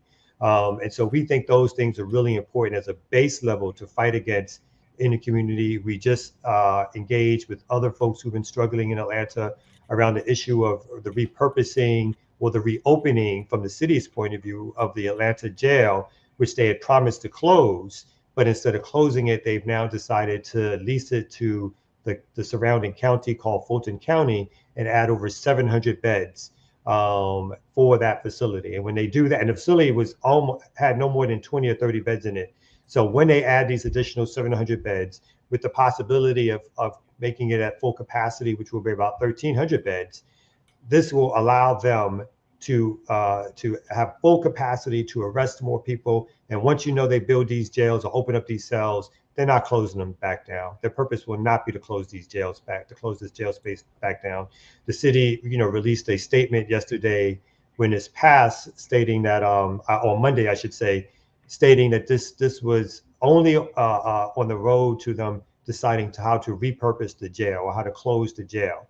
And so there's the most Orwellian language that can be used. So instead of, if you're going to close the jail, you can close the jail. You don't close the jail by adding 700 beds. And so this is the kind of disingenuous activity that consistently comes from the city of Atlanta to the larger Black community. And organizations like us are really down here to try to fight back against that. What does the city council look like in Atlanta? Well, in the so-called Black Mecca, what you've had over the last 30 or 40 years is a city council that was almost exclusively Black, to a city council that's probably 40 to 50% other than Black. And the reason why that's important is that under Black mayorship, under Black city council leadership, the city council has gone from the city itself has gone from being approximately 60% Black population to now being in the latest sentence under 50%. So you have here a city that tries to put itself out there as a city too busy to hate, as a Black Mecca, as a place where anybody is come and be invited, to a city in which its Black leadership basically is under the control and sets the agenda or helps set the agenda for corporate and developers in Atlanta. So the city council, as we all know, like the Democrats as well as the Republicans, they all have a corporate agenda. The Democrats may smile at us. They may say some things that we think are like, that they think that we're going to like, but ultimately their role is to serve corporations and to serve developers. And in the city of Atlanta, what we have here is a mayor who is from Atlanta, as most of the previous mayors are, who talk a good game, particularly when they want to get elected. They recycle their talking points about being born and raised in certain parts of Atlanta, which is supposed to get everybody hyped. But really, once they get in there, they forget all about working class people. They forget all about poor people. It's under Black leadership that all public Atlanta. Yep, it's under Black leadership that homeless folks who are chased away and given money and told not to come back to Atlanta during the Olympics. It's under Black leadership that this gentrification is taking place.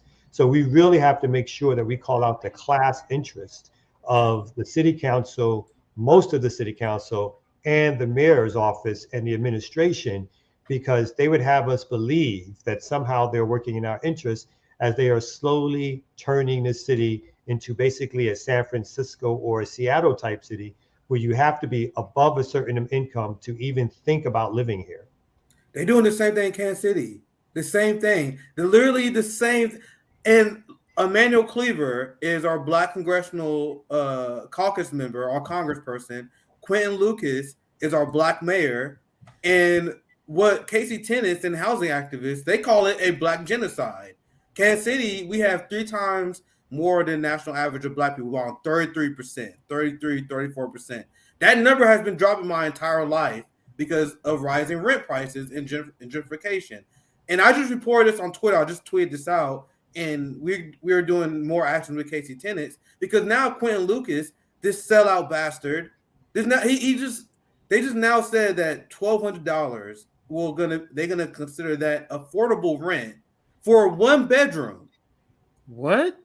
Yes, we organizing on this now on Casey Tenets. There's some people who got arrested. I just tweeted about this yesterday. I'm trying to find.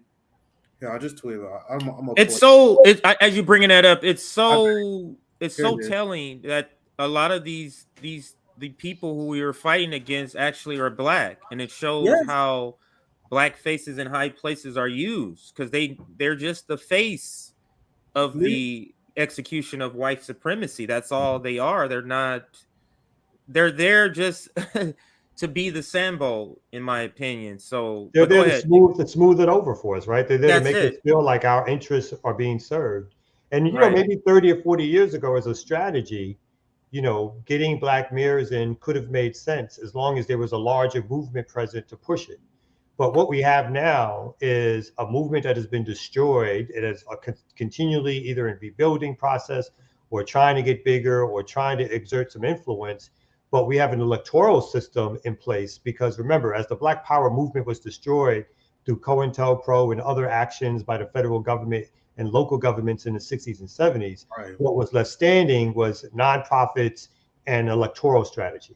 And there was a reason it was left standing because parts of the elements of the ruling class decided that it is far easier to integrate some folks into that, to give them some place to go and to allow them to be the voices of the larger community who will come back and say that they speak for us, even when they do nothing that's in our behalf as a people. And so that's what really has happened. And so that's why we have this all across the country in major cities. As long as you got these Democrats in power, you obviously have Latino mayors or Black mayors or whoever it is. It doesn't matter when the interest is firmly rooted in corporate power, and the fight is about making sure that developers can do anything they want whenever they want in any metropolitan area. They all Like, it's not progress. It's not progress to have a black imperialist. Yes. Like, we're not going, like, that's not a good thing to have a black imperialist. But the people who are in the black, we call them the black capitalist class, even though black person's not a capitalist, but you get what I'm saying. Like, the black aspiring class of capitalists, they think this is a good thing. Oh, just to have a black person who is now the front man of Chase. Now that's progress. Martin Luther King, when I Have a Dream. That's not at all what that's not at all what he meant. It's like a recuperation of what he meant. But go ahead. No, I was going to say quickly, Black Agenda, he just passed away, unfortunately. His name is escaping me. Glenn Ford. Ford? Yeah. So, I think he coined the term. I might be giving him credit. I think I'm giving him proper credit. The misleadership class. Yes. And then this is how we usually term these black elected officials who, you're right, who they're busy worrying about their own careerist opportunities. I think the Obama moment was a watershed moment for black elected officials or wannabe politicians, where they no longer had to accept that mayor was the high point of where they could go. So now they have the same dreams and aspirations of every corporate capitalist politician, which is, I can one day do this, or I can one day do that. And that has even disconnected them further from the black community. Again, just as the establishment class, particularly the liberal establishment class, wanted it to be, right? Again, they destroyed the militant part of the movement and left standing the electoral aspects of the movement, and a nonprofit sector that can get money and claim it's doing movement work. That was left standing, and the militancy was destroyed. And so that's what we're dealing with today. It's still 40, 50 years later, a fallout from that we haven't recovered from in terms of black liberation struggles. The way the establishment adjusted, and then they started putting people of color, black people in position of power, that was an amazing chess move on their behalf. If we take our emotions out of it, that was an amazing chess play, because do you guys know black mayors? They are the one leading the charge of funding the police more, because they feel like they have this added pressure as a black mayor to come out hard against crime. That's why we had conversations before where black cops are often the worst cops, because they got this chip on their shoulder where they got proved to their other white colleagues. Like, I'm not weak on crime. Watch me beat the shit out of this guy. Right. So that's the same mentality that black mayors have.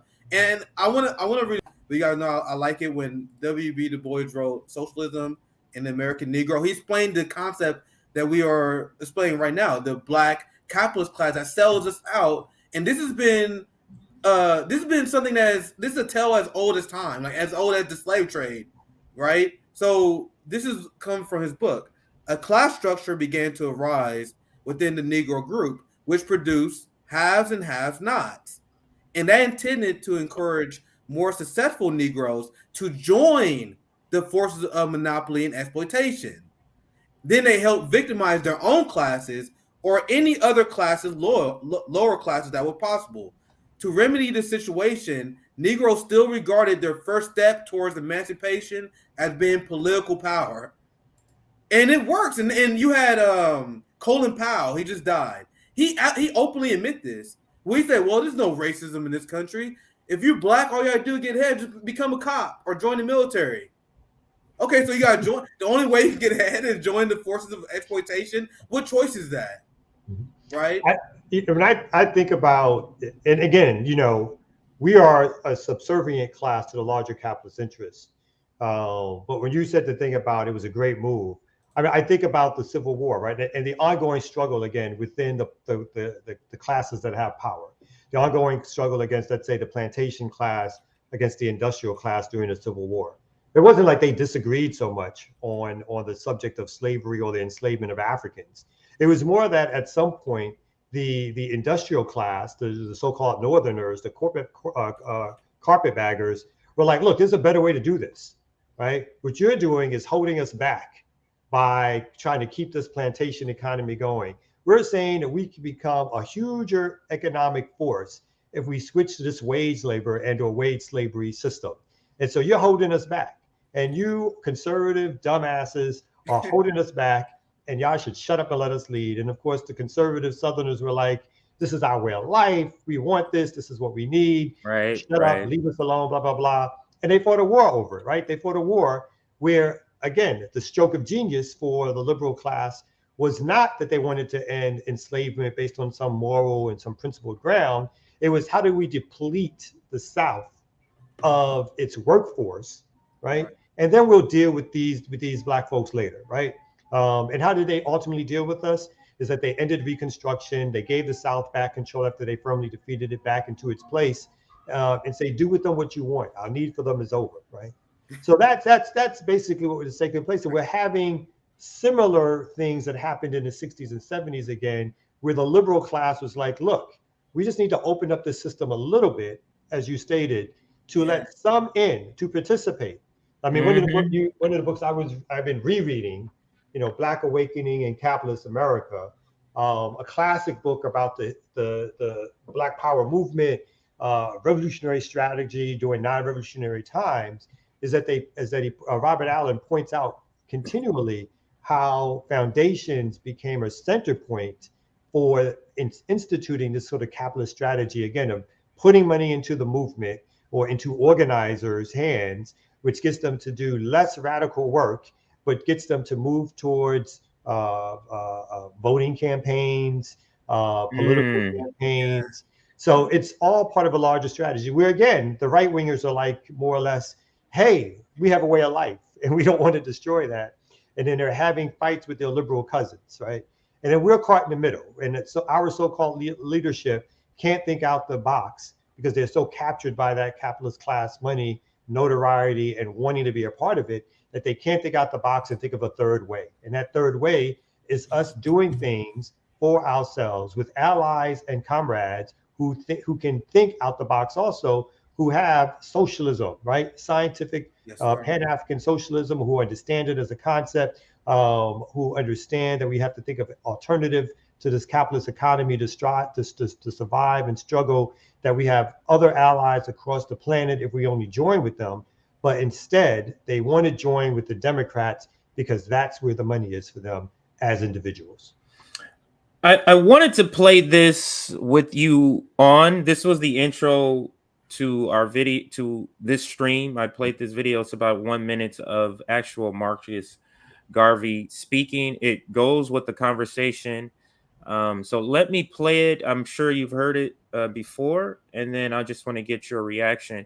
We're going to move on to, not move on, but add to the conversation Marcus Garvey, because it's an important day for Marcus Garvey. So let's listen. Any leadership that teaches you to depend upon another race is a leadership that will enslave you. Any leadership that teaches you to depend upon another race is a leadership that will enslave you. They gave leadership to our foreparents, and that leadership made them slaves. But we have decided to find a leadership of our own to make ourselves free men. Our great scholars have advanced through the colleges and universities, have thrown away the blessed record. Babylon did it. Assyria did it. France under Napoleon did it. Germany under Prince von Bismarck did it. England under America under George Washington did it. Africa with 400 million black people can do it.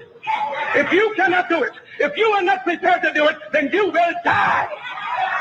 You race of cowards, you race of imbeciles, you race of good for nothing. If you cannot do what other men have done, what other nations have done, what other races have done, then you have better die. So I mean, just it's it wakes you up, that video, anytime. Fire like, breather. yeah, Fire just wow. But your thoughts about this particular segment of his speech, and your broader thoughts of Marcus Garvey? Well, I would start with my broader thoughts. I think Marcus Garvey, I think I just put this up on Twitter. I think, and I'm a lover of sort of like reading of Malcolm, and I think the last half of the 20th century, I consider Malcolm our greatest kind of organizer and orator. I don't think people give Malcolm enough credit in terms of his organizing. But I think Marcus Garvey did something in terms of his organizing that no one has been able to accomplish since, right? An organization of whether or not some people dispute or argue around the term Pan-African for Garvey, but a multinational organization of Africans across the continent, based here in the United States, over 700 branches, the creation of obviously a liberation flag, a certain philosophy rooted in self-determination, creating enterprises, again, whether or not people can argue and debate around how capitalist Marcus Garvey was at the time, coming out of like no more than 50 years after slavery or enslavement, like make that like about 60 years after slavery, to be able to begin to have folks dream about having self-determining enterprises that we run, that we create, that serve our purposes and our needs, was a huge leap of advancement and forward thinking in terms of where we were as a people. So I think Marcus Garvey is the epitome of someone who is challenging in some ways, a man of his times, of course, but direct Western capitalism and control over Black folks and Black bodies and Black ideas. And I think he needs to be applauded for that continuously. And I think his speech that he was making was an indication of like, obviously things are hard, times are hard. We don't have what other folks have had. We've been on the receiving end of oppression, but you fight through that, right? You have to continually fight through that. So I think that was a speech that was indicative of the fact that we know that there are odds against us, let's say. We know that the other side has certain advantages, but you either remain a slave or you fight to be a free person. And I think that's what Marcus Garvey brings. And then lastly, I'll say, Marcus Garvey to this day is remembered in the streets. When you walk the streets of Brooklyn and you see those little posters and so forth, Marcus Garvey is somebody who's remembered in the streets. Now, I don't want to make a complete kind of disingenuous comparison, but W.E.B. Du Bois, who I think was obviously a fantastic and important Black leader, he is remembered in academia and celebrated, but Marcus Garvey is remembered and celebrated in the streets. Yeah, and what I mean by that is that Marcus Garvey had an ideology that was nationalist in his thinking, that reached people and who were everyday people to join and to organize for self-determination and for their rights. And for that reason, Marcus Garvey is not held up to us as a community in the same way some others are. It's not that he wasn't prolific in terms of writing and speech making and ideas. It's because of what those ideas were and how, again, Western society considered those a threat. I think one of the thing that we call the earliest COINTELPRO operation really was against Marcus Garvey by J. Edgar Hoover, in a precursor to the FBI with the mail fraud charges. So that was the thing that set the stage for, we need to stop this Black leader, to stop this organization, the UNIA, from its efforts, because it is awakening Black folks, destabilizing, letting other folks know that there could be a liberation struggle if we so try to have it. Yeah, I love the distinction you made, because just like Malcolm X, I share this story all the time. Like, I still remember how they portrayed him in school. It's so crazy. They were like, MLK was the rational one. Malcolm X was the crazy right. Don't be like Malcolm. Don't be like Malcolm. For one, that's whitewashing MLK. So it's so many sins on top of each other that you have to do in order to do this. But the same thing with Marcus Garvey. It wasn't until later that I really learned who he was. Like, Marcus Garvey was one of the people that, like, in American education, like, oh, he don't be like him. I know he had good intentions, but he was too crazy. Yeah. But then you actually learn who he was. Like, no, he was base as hell. Yeah. And your point about W.B. Du Bois, he wrote Socialism in the American Negro near the end of his life.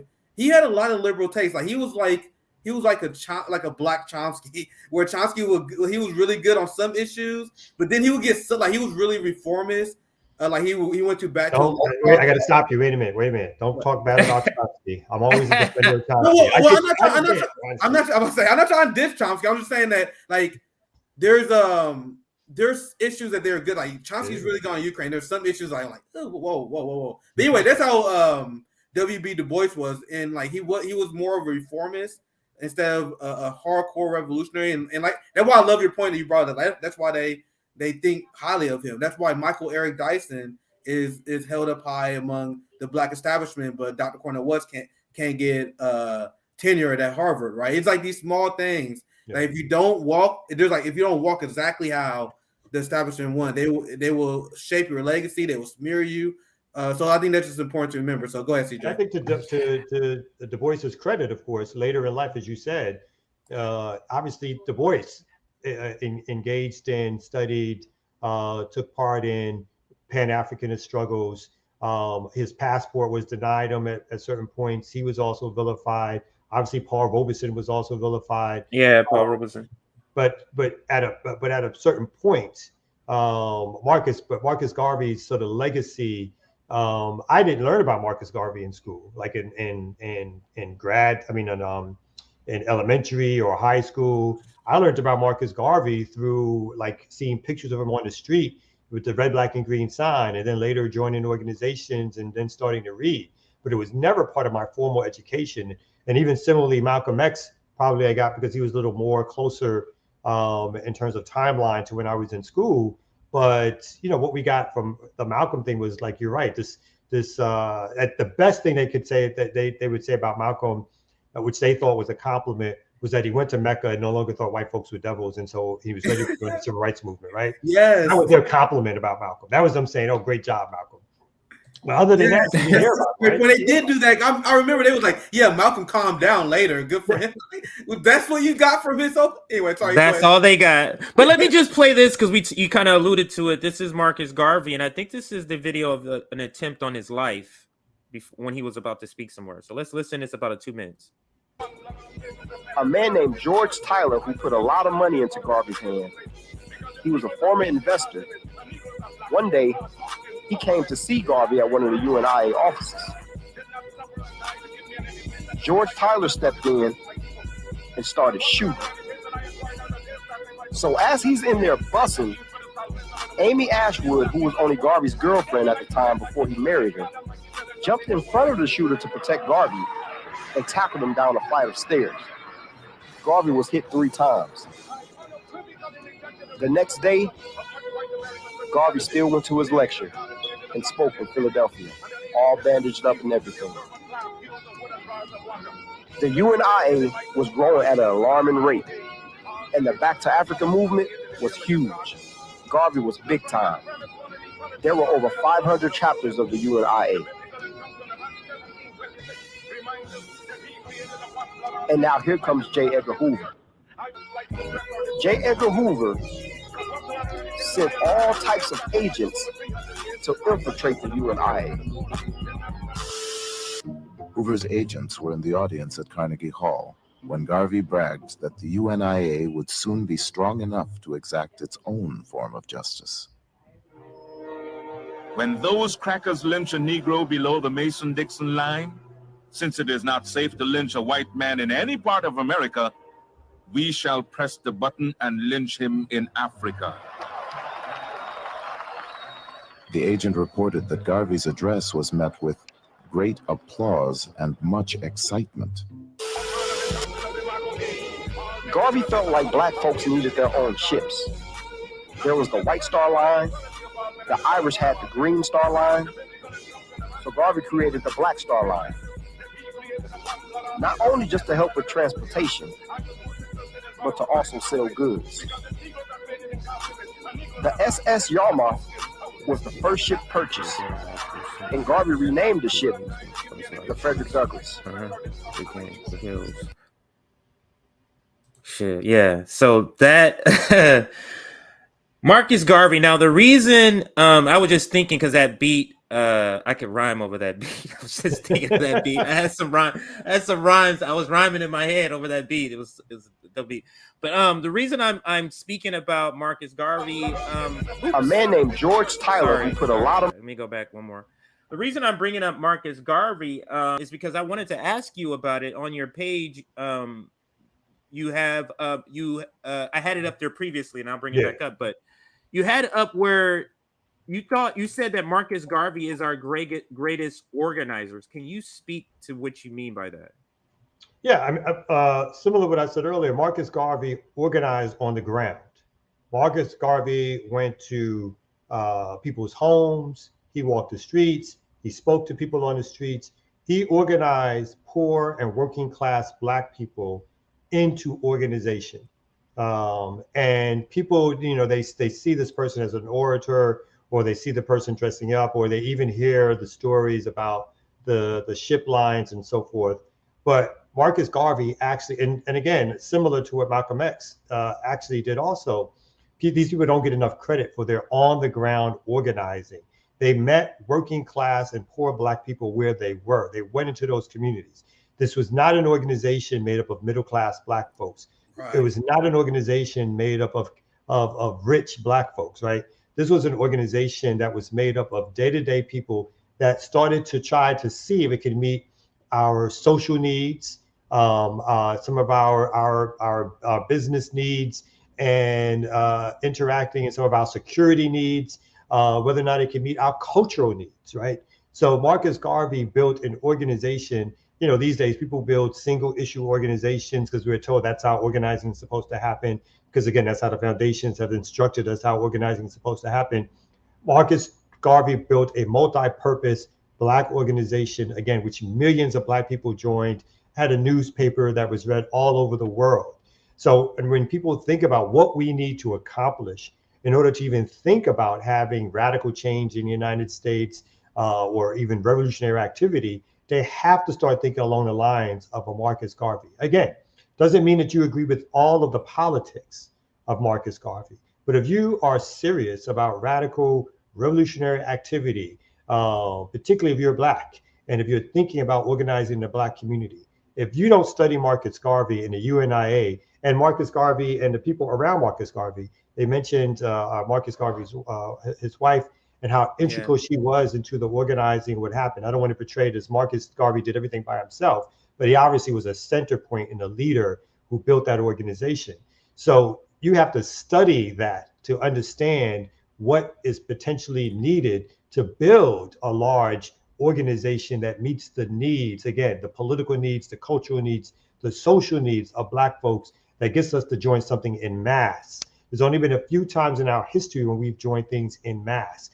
And the UNIA is probably the seminal moment for particularly around self-determination politics that, again, was for the most part funded by Black people also, right?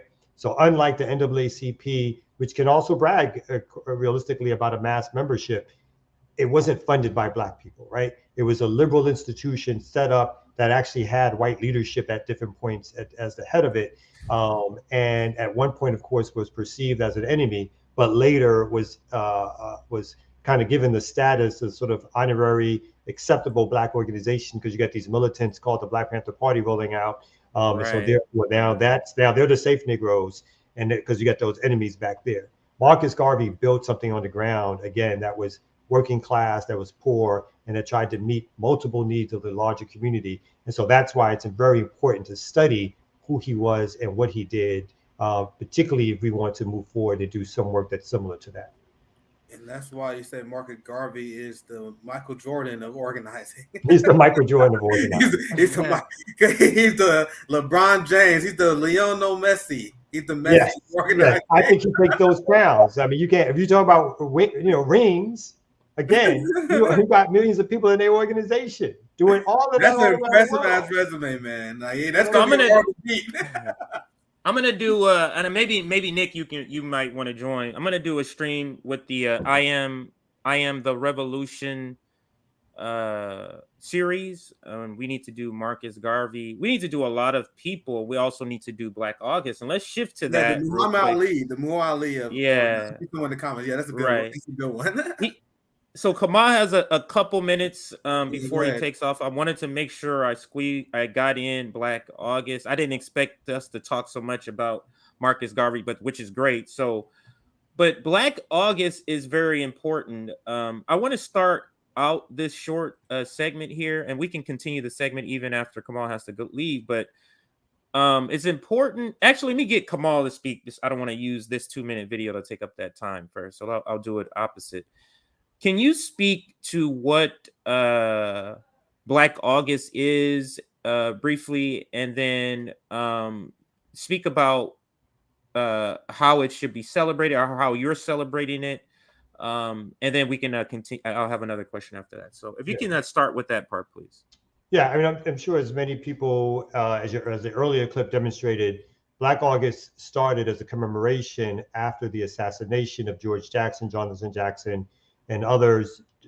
George Jackson in particular is seminal in terms of the Black liberation movement because of his writings, in terms of his prison letters, in terms of what's the name of the other book? Why is it escaping me? Blood in My Eye. So George Jackson is a seminal figure in Black liberation politics, and even I think as was talked about at the beginning of the broadcast, George Jackson being in prison since 17, getting basically a year to life sentence. Can you imagine? I say this semi-jokingly with some friends off camera, so I won't say it as non-delicately there as I'm going to say it here.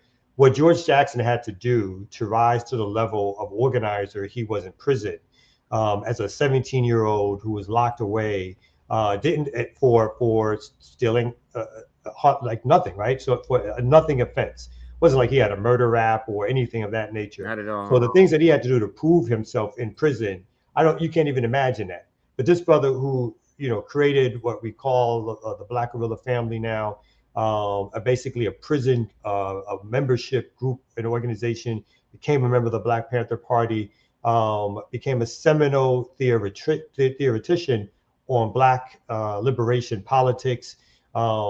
He's just extremely important. And again, not just him, but for the brothers who were left behind after George was assassinated, they started to take August as a time period to not only commemorate, but to resist in different ways. And the resistance involved studying, that resistance involved physical activity, push-ups. It involved not being a part of the prison system as much as they could. So they wouldn't eat lunch or have commissary with the other prisoners. So they did things to separate themselves, to make themselves stronger for the struggle. And for those of us who are outside of the prison, I to be honest, like I've not necessarily, and they also fasted, I should say. I didn't engage in a lot of those activities. I was like, I'm not in prison, so I'm not going to do all that, right? I'm going to do it another way. I'm going to continue my organizing work. I'm going to lift up the idea of commemorating the political prisoners, the political exiles, of promoting and talking about Black liberation politics. And that's how I feel like people, particularly on the outside, our role is in terms of remembering who George Jackson was and others, again, of that time period were to the struggle and what we should be doing now. So there's a lot of activities that are happening around Black August. I think some of the rightful fear is that, Black August could potentially go the way of Juneteenth. As we struggle against it, that's always been a fear, because it is, it's something that people start to see, they start to hear more about, and they start to do different things, which some of the folks who originated it believe that it shouldn't be used for. And not to say that I'm always in support of what their sort of the original intent, because again, we're not in prison. So us doing push-ups doesn't necessarily convey the same message as us doing work in our community around what Black August should be for us, right? But in essence, that's what it's a month-long conversation and commemoration. People have connected the other dates in August, which are meaningful for Black people, like the Haitian Revolution, other important birthdays like Marcus Garvey, as a way to talk more fully about Black resistance in August. Black August has become a center point for that, particularly amongst folks who practice radical politics. Absolutely. And I know you got to jet off to do some of the same things I have to do in about another 2 hours. So I got to get the baby. Yes, you got to pick up the kids. So any last sort of closing comments? Where can we find, well, we know where we can find, or any closing comments, I'll leave it there. So whatever you want to use. So after I fix that website, although you can still check it, communitymovementbuilders.org, you can check out the work that I do as an organizer, that others do, that we do under the banner Community Movement Builders. Black Power Media, we love to do more work and more connecting with you guys. So that's really important for all of us. Those are the best ways to connect on Twitter, like everybody else. I don't got the following y'all got, but I'm trying. But yeah, it's great to see y'all. It's great to be with y'all. Yeah, definitely. Absolutely. Thank you for joining. We'll reach out. I would like to make this a monthly thing where we have Black Power Media on at least once a month, but we'll talk offline more about that and then start up a DM so we can kind of get this kind of going. But thank you for joining, and go pick up the babies. I have to do the same thing in a couple of hours. So thank you for joining. I'll drop you to the back. And Nick, let's just finish up this segment with Black August, because there's a short video. Real quick, yeah, go ahead. Go ahead. Because like I love the idea of us just having like the original intention of Juneteenth, and I remember growing up, and you still hear it when people say, yeah, why do we only have 1 month for Black History Month? Why is Black History Month the shortest month of the year? And I'm like, I don't give a fuck about what's on the book for among white capitalist we culture. want, yeah. We should do our own shit. Like 12 months out of the year is Black History, right? We should have our own shit. Like why are we looking at them? Like, can we have a month? Can we have every day? Please, please. Like, why are we begging for them? Like, yeah, all right, white people. I guess you talk about Black History in February. Okay, that's cool. That's cute. We should focus on this all the time because it's our culture. We should instill revolutionary discipline and just in general knowledge. Like, we should be teaching and learning and cultivating each other all the time as a community, right? Meanwhile, I'll pass right back to you, CJ. No, but that is a goal. I mean, and the thing is, it's a slow shift. We're proletariat group who is trying to do this movement building, this revolutionary learning at the same time as we're trying to sustain our lives. So this is where I want to move to.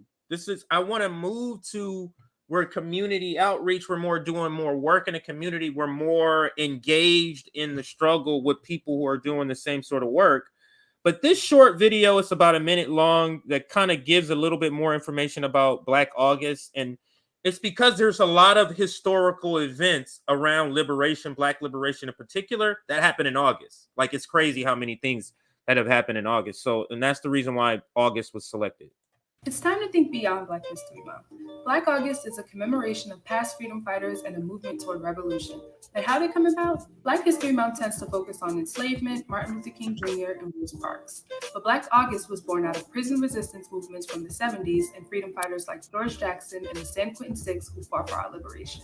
August is a potent month historically. The first enslaved Africans were brought to America in August. The deaths of W.E.B. Du Bois, the Jackson brothers, and Mike Brown happened in August, as well as the births of Marcus Garvey and Fred Hampton, Nat Turner's Slave Rebellion, the Underground Railroad, the March on Washington, and the Ferguson That's so Riots. crazy. That's so crazy.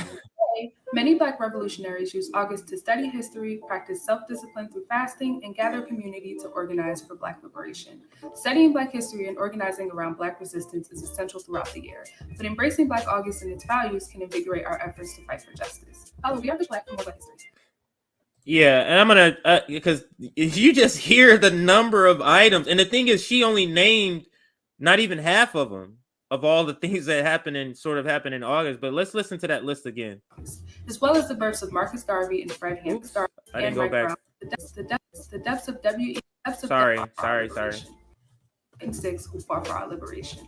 August is a potent month historically. The first enslaved Africans were brought to America in August. The deaths of W.E.B. Du Bois, the Jackson brothers, and Mike Brown happened in August, as well as the births of Marcus Garvey and Fred Hampton, Nat Turner's Slave Rebellion, the Underground Railroad, the March on Washington, and the Ferguson Riots all started in August too. Today, many Black revolutionaries use August to study history, practice self-discipline through fasting. I'll stop it there. I do have another video, but what do you think, Nick, about all these events, these birthdays all happening in August, the first enslaved Africans being, coming in August, whatever year that was, 1619, I believe they are saying. It's just amazing the amount of things that have happened in August, and I never put it together until I learned about. Yeah, I'm more of a I'm not a big dates person on the history. I know concepts. I know what happened. Right. If you don't think when you lay everything, I'm like, oh shit, I guess that is August.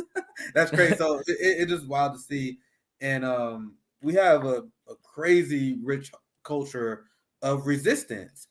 And I share this story all the time of this conversation I had with this old Black dude in South Carolina, and like 95% of all my conversations in South Carolina was very positive. That's why I was reporting, and that's why I got my following at the time. I was like, guys, Black people are way more further left than the mainstream media is having you believe, where they was telling everyone that they're centrist. But there's this guy I was talking to in this barbershop who got upset with me. He was like, you a young man, you don't know anything about socialism. How dare you you young whelp. Told me I'm 72 years old, okay? How old are you? I'm like 27. And he was like, I was literally sitting there, I was having fun. I love, well, we was in the barbershop. You had barbershop conversation, right? It was like it was a textbook barbershop conversation. It was great. I was sitting like, oh, bro, I'm gonna cook this motherfucker. Right? So then he was like, who, how dare you come in here and preach socialism to us? You don't know what socialism did to black people.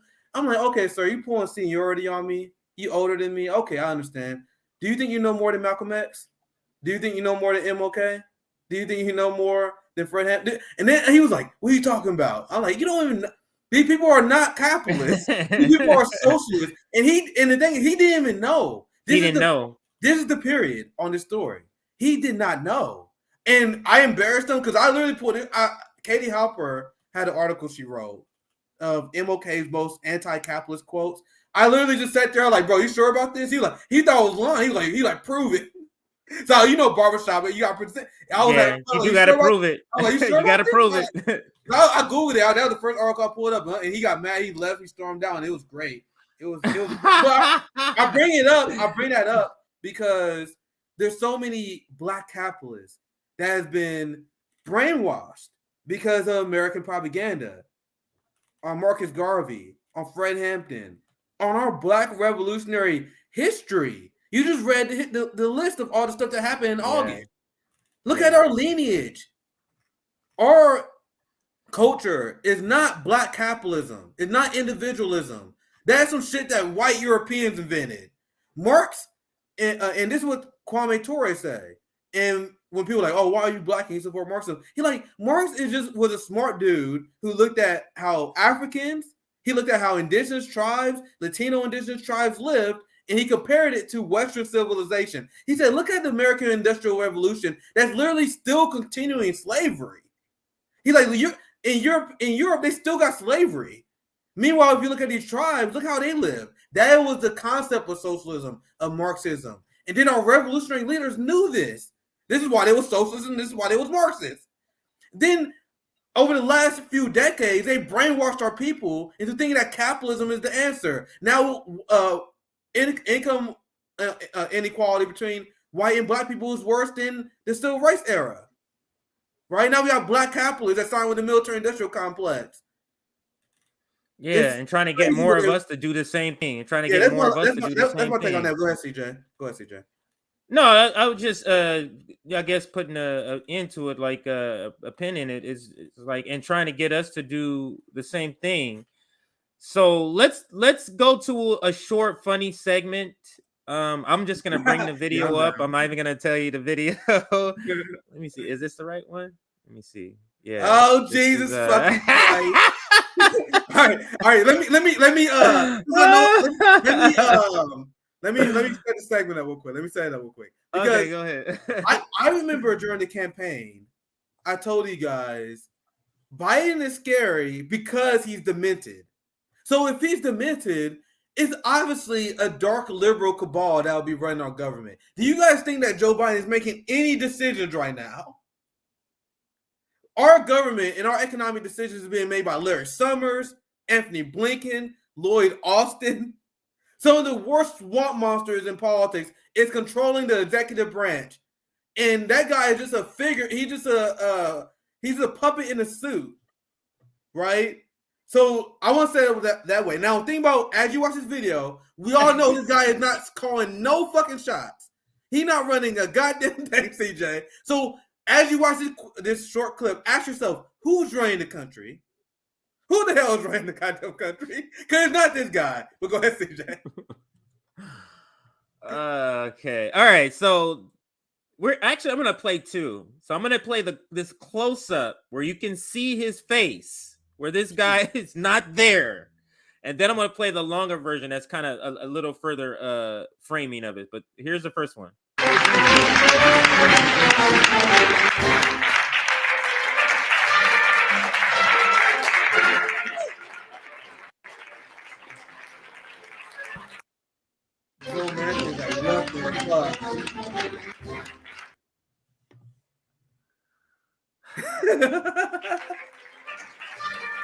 This is similar to what you were talking about yesterday, how Bree was treating Jank like a baby. That's what they're doing. Go, this is a pin, Joe. Yeah, give me the pin, Joe. Good for you, Joe. This is sad. It's funny, but it's sad. It's funny because he's a like we're all pretending as if Joe is in his right mind. They're trying to act like Joe Biden can go to the bathroom by himself, and he cannot.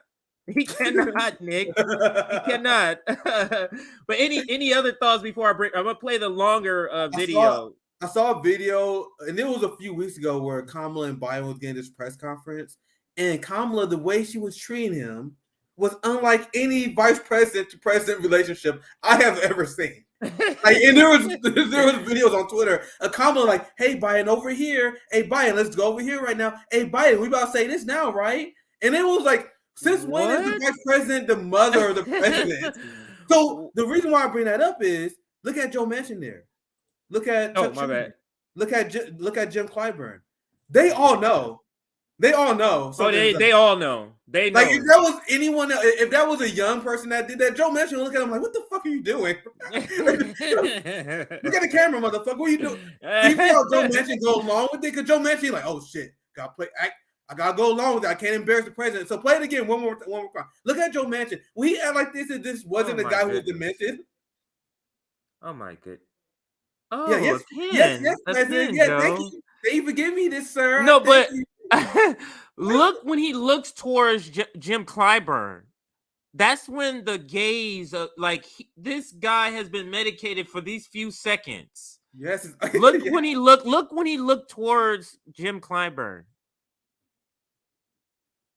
Oh, bro, he had no idea what's going on. Let me rewind all the way. This is a guy, he has no idea why he's even there. He's like, why the fuck is everyone clapping right now? He's like, did I do good? Did I do good?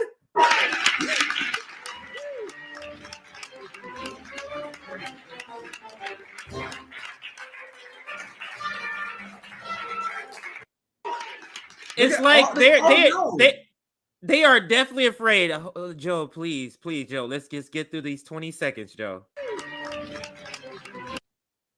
Look at this guy damn near turning to red or pink. He's like, okay. He leaned over. God, look at this. They know what's going on here. That's the funny part. And then when you hear Pete Buttigieg, he was asked about this, about Biden's mental acuity, and he was pretending that he's like, no, Biden's sharper than ever, man. Like Biden's killing it. Like they pretending that that's why this is funny. They gaslighting everyone in the world. Remember the sketch that Saudi Arabia did? Saudi Arabia did a sketch literally making fun of this. Oh, everyone sees it. But liberals what do you think Chuck is saying? What do you think Chuck is saying in his ear right there? Biden, wake up. Are you there? He's trying to snap him out of it. We're almost there, Joe. We're almost there. But this it's truly sad. But look at this. The ruling class is allowing this, is fine with this. Like, it's truly sad that the ruling class is willing to go this far to keep killing the planet, is willing to go this far to keep dropping bombs, to have a brainless person, literally an empty shell, just be the figurehead. It's crazy, but go ahead. Yeah, that's such a powerful point, because that was kind of what I was about to allude to. The reason why I wanted you to pull it back up, because look at that freeze frame. How old is Joe Manchin? And who's that lady on the right? Because these are fucking crypt keepers here. All these people are old. They are clinging to power. Like Jim Clyburn in his 80s, Biden in his 80s, Nancy Pelosi about to be 252, and they refuse to retire. And Feinstein, and they know Feinstein is not in her right mind. Like, what does that say? How is that adequate representation? Like Feinstein, who Feinstein is representing, how is that adequate when she's not in her right mind? Yeah, Jim Clyburn is 82. Jim Clyburn is 82 years old. What the fuck are you there for, bro? Yeah. Yeah, it's for that paper and for that money. Let me toss up to make sure we talked about everything. The Espionage Act. Where am I? Liz loses. Yeah, we did cover everything here. Did you have any other stories you wanted to cover before we I guess jetted out? Yeah, there's a quick story. This is super quick. Yeah, absolutely. I was about to do this may be a 5 to 10 minute segment. Just because I want to show you guys the mindset of capitalists right now. Once again, very short, very funny story. So you have these companies and you have capitalists that pretend they care about mental health.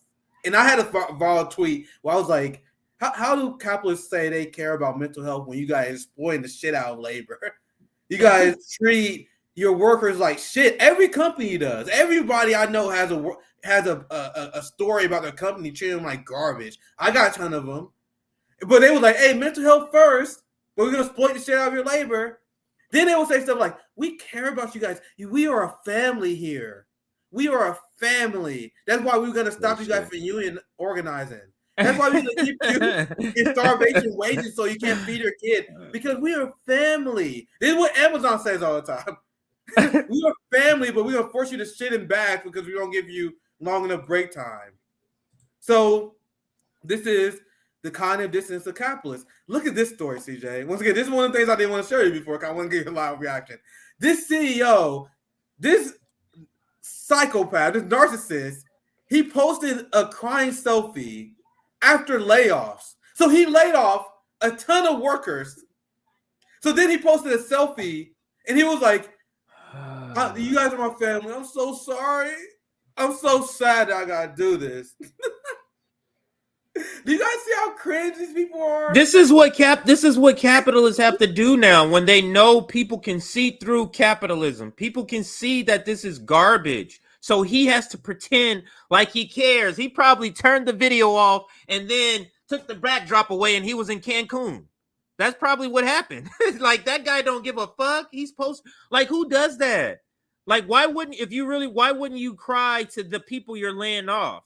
Why aren't you like, you're posting a video so you can get sympathy. Yeah, so you can get sympathy. Like, and you ain't getting no sympathy from he. Take complete a garbage. pay cut. Yeah. Take a pay cut. Complete garbage, man. Like, bro, you want to pretend you care about people? Like, you guys are laying these people off to protect their bottom line.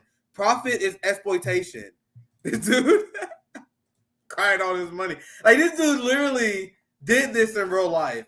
That's literally what he just did. So this dude posted a selfie, and that's the headline here, to show that executives are normal people. And the message, when you read this article, the message, he was like, this is the most vulnerable thing I've ever shared. And he was trying to drive this message home. He was like, yeah, I know your boss is an asshole. Yeah, I know he laid you guys off. I know he cut your hours, but we don't like to do that. We don't like to exploit your labor. Come on, it's the game. It's the game we play. Go ahead. No, I think I was checking your page because I go to your page to see the latest stuff. But listen to I want to play this clip from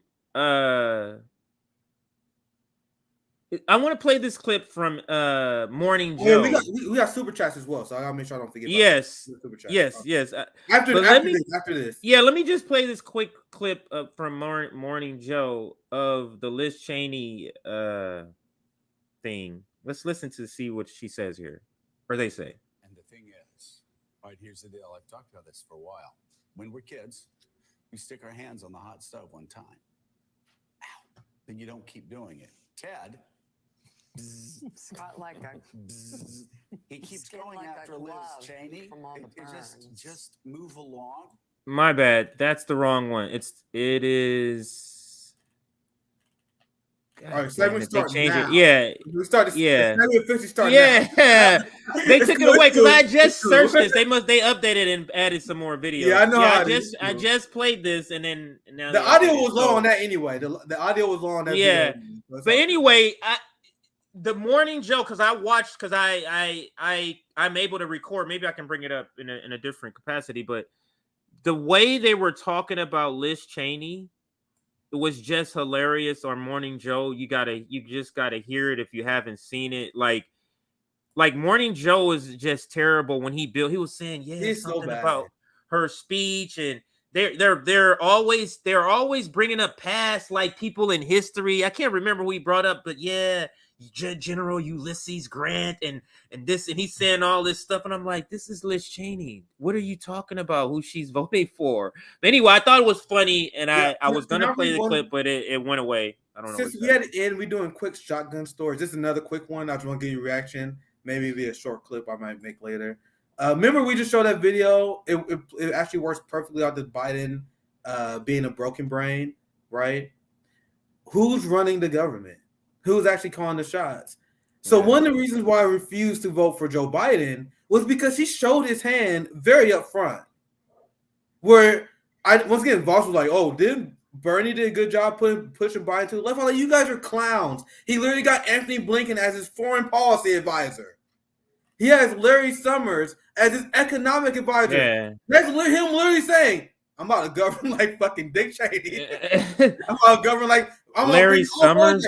You know how me and Anthony Blinken, we manufactured consent for the Afghanistan and Iraq war. We bring the boys back together. We bring the game back. That's literally what he did. And then people was pretending, like Bernie Sanders and his crew, the boutique left, they were pretending like, man, Biden, he's really going to be the next FDR. Meanwhile, he got fucking Larry Summers as his financial advisor, who is still calling the shots to this day. So let me show you guys this quick story, and I'll get your reaction. We can go to some super chats to let you guys another quick story. But here are Larry Summers. And look at the framing from Politico. They are writing this like it's a good thing. And I'm going to explain here very soon. They say Larry Summers emerges as the unlikeliest Democratic hero. What?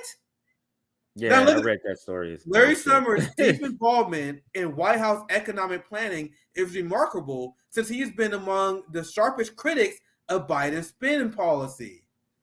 They're literally praising Larry Summers because he pushed the Biden administration to the right.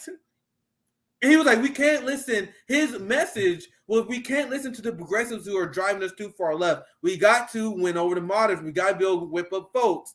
So then the media write this story like, this is how Larry Summers saved the economy because he got rid of the child tax credit because he pushed the Overton window to the right. So once again, my question, when you guys see Biden in his broken brain, do you guys think he's making the decisions, or is Larry Summers the one really negotiating with Joe Manchin and Kristen Sinema? So, any thoughts on that, CJ? That's all I have. Once again, that's a great point. But I think you can ask that question because what do we say about Joe Biden's presidency? Man, this is like one of the worst shits. But then you have to ask, then who's really running it? Because Joe Biden is almost, if Joe Biden is in his right mind, we would be asking the question, are you trying to lose a re-election, Joe Biden? But if you're a person like Larry Summers, like Austin, who's over General Austin, I forget his first name. If you're a person who says, I have the keys to my own ship because my boss is crazy, and you're able to make all these terrible decisions, not caring what the results are because the results falls on your boss who's not as in his right mind. So it's like, I don't give a fuck. But that's why all of his numbers are low. But go ahead. No, CJ, that's such a great point. That's why they got figureheads. They are actors. Yes. That's why they say Washington is Hollywood for ugly people. Because the person who's a suit, he's the actor that meant to take all the scorn. While people like Larry Summers and Anthony Blinken and Lloyd Austin, the swamp monsters, Mike Pompeo, the CIA intelligence officers, they destroy this country and they take no heat. No. But we all hate Joe Biden. We all hate Donald Trump, right? Which I'm very cognitive of. Now, I won't pull this up because this is the part I want to read because this is the part where you see why they praise Larry Summers, which is disgusting. We all know Politico got extreme right-wing capitalist bias. It says Summers' quiet but deep involvement in White House economic planning, aka he's calling the goddamn shots. They say that's remarkable. That's remarkable. Since he's been among the sharpest critics of President Joe Biden's spending policies from almost the beginning. That's the illusion they play because there was a lot of these people that came out like, oh my God, Joe Biden, he's so far left. So they tricking people on both fronts. So they do PR for Biden by pretending he cares too much. In reality, he don't give a fuck. So they do that so they can drag him to the right. So he was like, oh my God, this Build Back Better program, all the child tax credit, you guys are going too far left. And they're praising him for this. That's the tone of this entire article. So let me continue. He's been the critics of Biden's spending policy from the beginning, a position that earned him praise from Republicans and scorn from progressives. Yet Democrats' eagerness to gain his support for Biden's latest massive legislation is testament to how they cannot ignore him. What? Yes, they can. Why can't they ignore Larry Summers? They can easily. They can easily say, "Hey, Larry, fuck off." They just don't.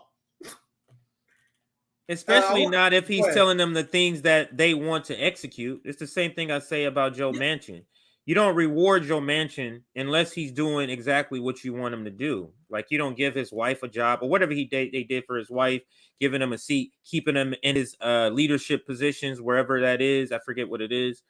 You don't keep that if he's doing things against what you want to have happen. It just doesn't make sense. Last point here. Look at this swamp monster. Remember, I told you this dude destroyed the economy, Larry Summers. In multiple administrations, he's doing it again. But people don't hate Larry Summers. Like people hate Joe Biden, people hate Nancy Pelosi, people hate Marjorie Taylor Greene. But this guy is worse than all of them. Look, he was the top Obama advisor. Then look, I'll scroll down. Look at this. He also was in the Clinton administration, fucking looting the working class for decades. And you think that's a good thing, and they think that's a good thing. That tells you something about the writers of the article and the publication. That's framed that way. Yes. Like they're like, man, look at this guy's accomplishments. He's like the Michael Jordan of still for the working class. Like, and people, and they're so it's unbelievable to this day. Like I'm 2 years later, I still look at the people who consider themselves on the left who got mad at me because I wouldn't vote for Joe Biden. It's still unbelievable to this day. The amount of people who are like, oh my God, can't believe social MMA is going. Like Larry Summers was announced as Joe Biden's economic advisor very early on. Yeah, they knew when they still was voting for him. They knew that he had Larry Summers in his camp when they voted for him. That's one of them things. If you're a serious person and you see anyone puts Larry Summers as their economic advisor, you don't vote for them. And that was literally bro. Look at who he surrounded himself with, and now that's why all my predictions about Biden were true. Because I don't got a fucking genie in a bottle. Like, if you look at the people they surround themselves with, look at their history, and you can know what the fuck the Biden administration is going to do. And it was obvious based on his hires. The same with Trump when he hired Mike Pompeo. He said, drain the swamp. Donald Trump hired Steve fucking Mnuchin, the Wall Street goon. And he was like, drain the swamp. And then Trump people fell for it. And then, sorry, anyway, don't listen to what they say. Look at the people they're giving jobs, right? So I'll write that segment with that. Well, let's get some super chats. Yeah, I didn't realize we had so many super chats. Yeah, we can get out here after this.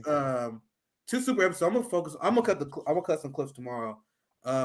Yeah, that the one we did yesterday. I'm gonna cut that one, and I'll let you cut this one, unless you want to vice versa. But because we have to cut the clip. The episode we did yesterday, we have to cut that. Yeah, I had it download today. Like, that's the problem because like. You gotta know I'm fucking proletariat itself. Like that was a 3-hour stream, so it took me like 4 or 5 hours to download. So I was like, it's finished now, so I'm gonna cut it up. Okay. So now that I know, I'll make the graphics at least for them. You do the graphics. You do good with thumbnails and everything. So I was like, all right, if I can get CJ less work, I'll try. So anyway, thank you for the 49.9, Steve. Well, it's my birthday, so I took the day. Happy birthday, my brother Steve. So I took the day off, just hanging out with you guys. You left us pretty early, I remember. So hopefully you enjoyed the stream. Hopefully you stuck around. If not, I hope you guys are enjoying the replay. I put that up early when it was first. So this is me say happy birthday. Happy birthday, Steve. Thank you for the 49.9 for the Lincoln Project comment. I think it's when I was talking about Liz Cheney, because I remember when you left that. Yeah, Liz Cheney's gonna be all right. She's gonna be all right. Bro, she is taking. Bro, she's good. Her family's good. That's why that headline. I'm gonna pull it up again. She is okay.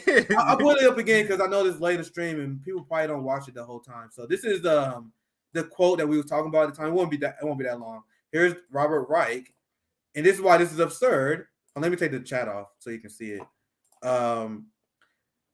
He says at the bottom, he says, we need more politicians who stand by their principles, even if it costs them everything. You guys see how he's going along with the political theater that she's making. There's no sacrifice. That's why she did it. Now she's going to get a consulting position. She might get an MSNBC position. You might see her on TYT in 10 years. She's going to be at the Lincoln. She's going to be good. She's going to be all right. She's going to be all right, baby. She's going to be all right. She did it. Thank you for $49.99. You left a lot of great super chats. I'm hearing. I saw you all savvy too. So we appreciate the solidarity to the RBN network. My working class co-workers never heard of Assange. Wonder if they avoid martyring Assange for that reason. There's so many people like I told about the Julian Assange story, and then when I tell them that, they're like, "What? That's crazy." Yeah, the government shouldn't be doing that. They may not be as passionate as us.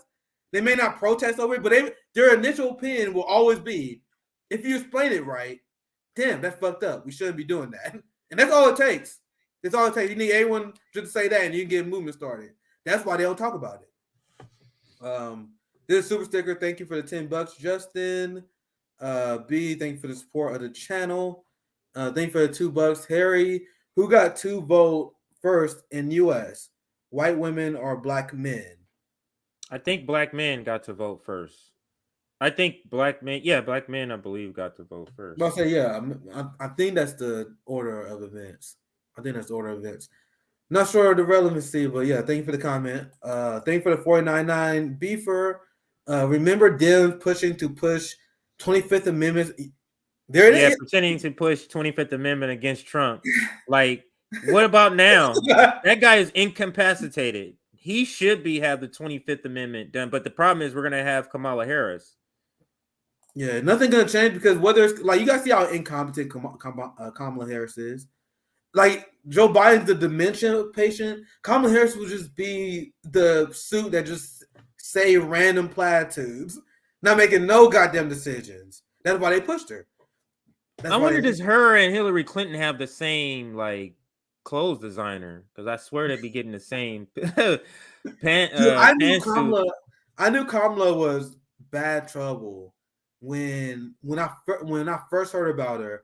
I saw Oppo against her immediately, where it said, like, remember when she got famous when she was during the Brett Kavanaugh trial? Yeah, and she was up there, she was grilling them because she's a fucking cop.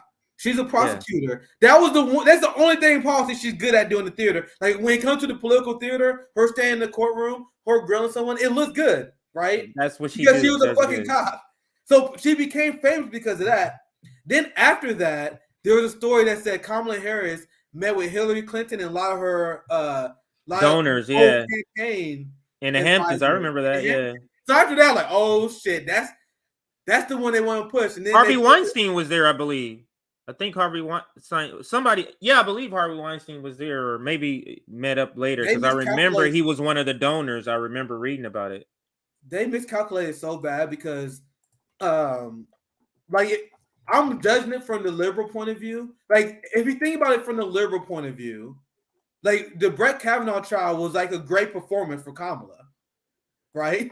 Like she looked like a girl boss. She slaying Brett Kavanaugh, but that does not translate as a politician. That does not translate as a vice president. So they took that and they thought let me show you this clip because I remember seeing this on Twitter. This is funny, very quick, very funny. This is what Kamala Harris is doing now, and this is why she's the most unpopular vice president in modern American history. The video speaks for itself. Listen to this word salad, and she's doing this all across the country, all around the world, and everyone's like, "What the fuck is wrong with this? She's the worst politician ever." They play the video here, and I think you find it. We know that we really quite behind. Ooh, good in terms Lord. of maximizing our collective understanding about how we will engage on the technology of today, and what we can quickly and easily predict will be the technology over the next decades.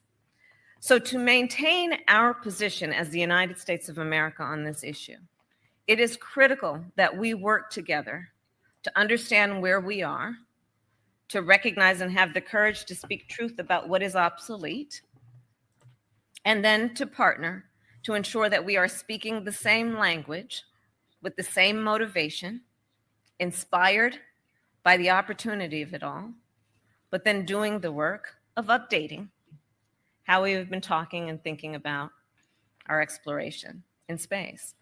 We know that What? I have no idea what she just said. I Yo, have no idea. hey guys. So he took 50 seconds and an entire prayer. You guys know what she was talking about? She essentially said the United States need to invest more into technology. That's it.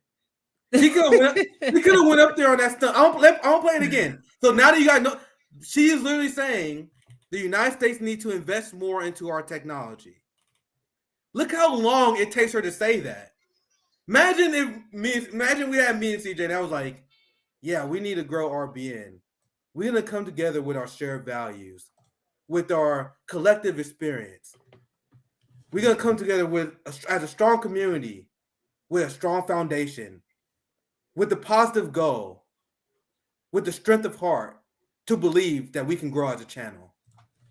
We will put our first foot forward, and we will believe in the truth of our convictions, in the belief that we are fighting for something better and growing the channel. That's literally what she's doing.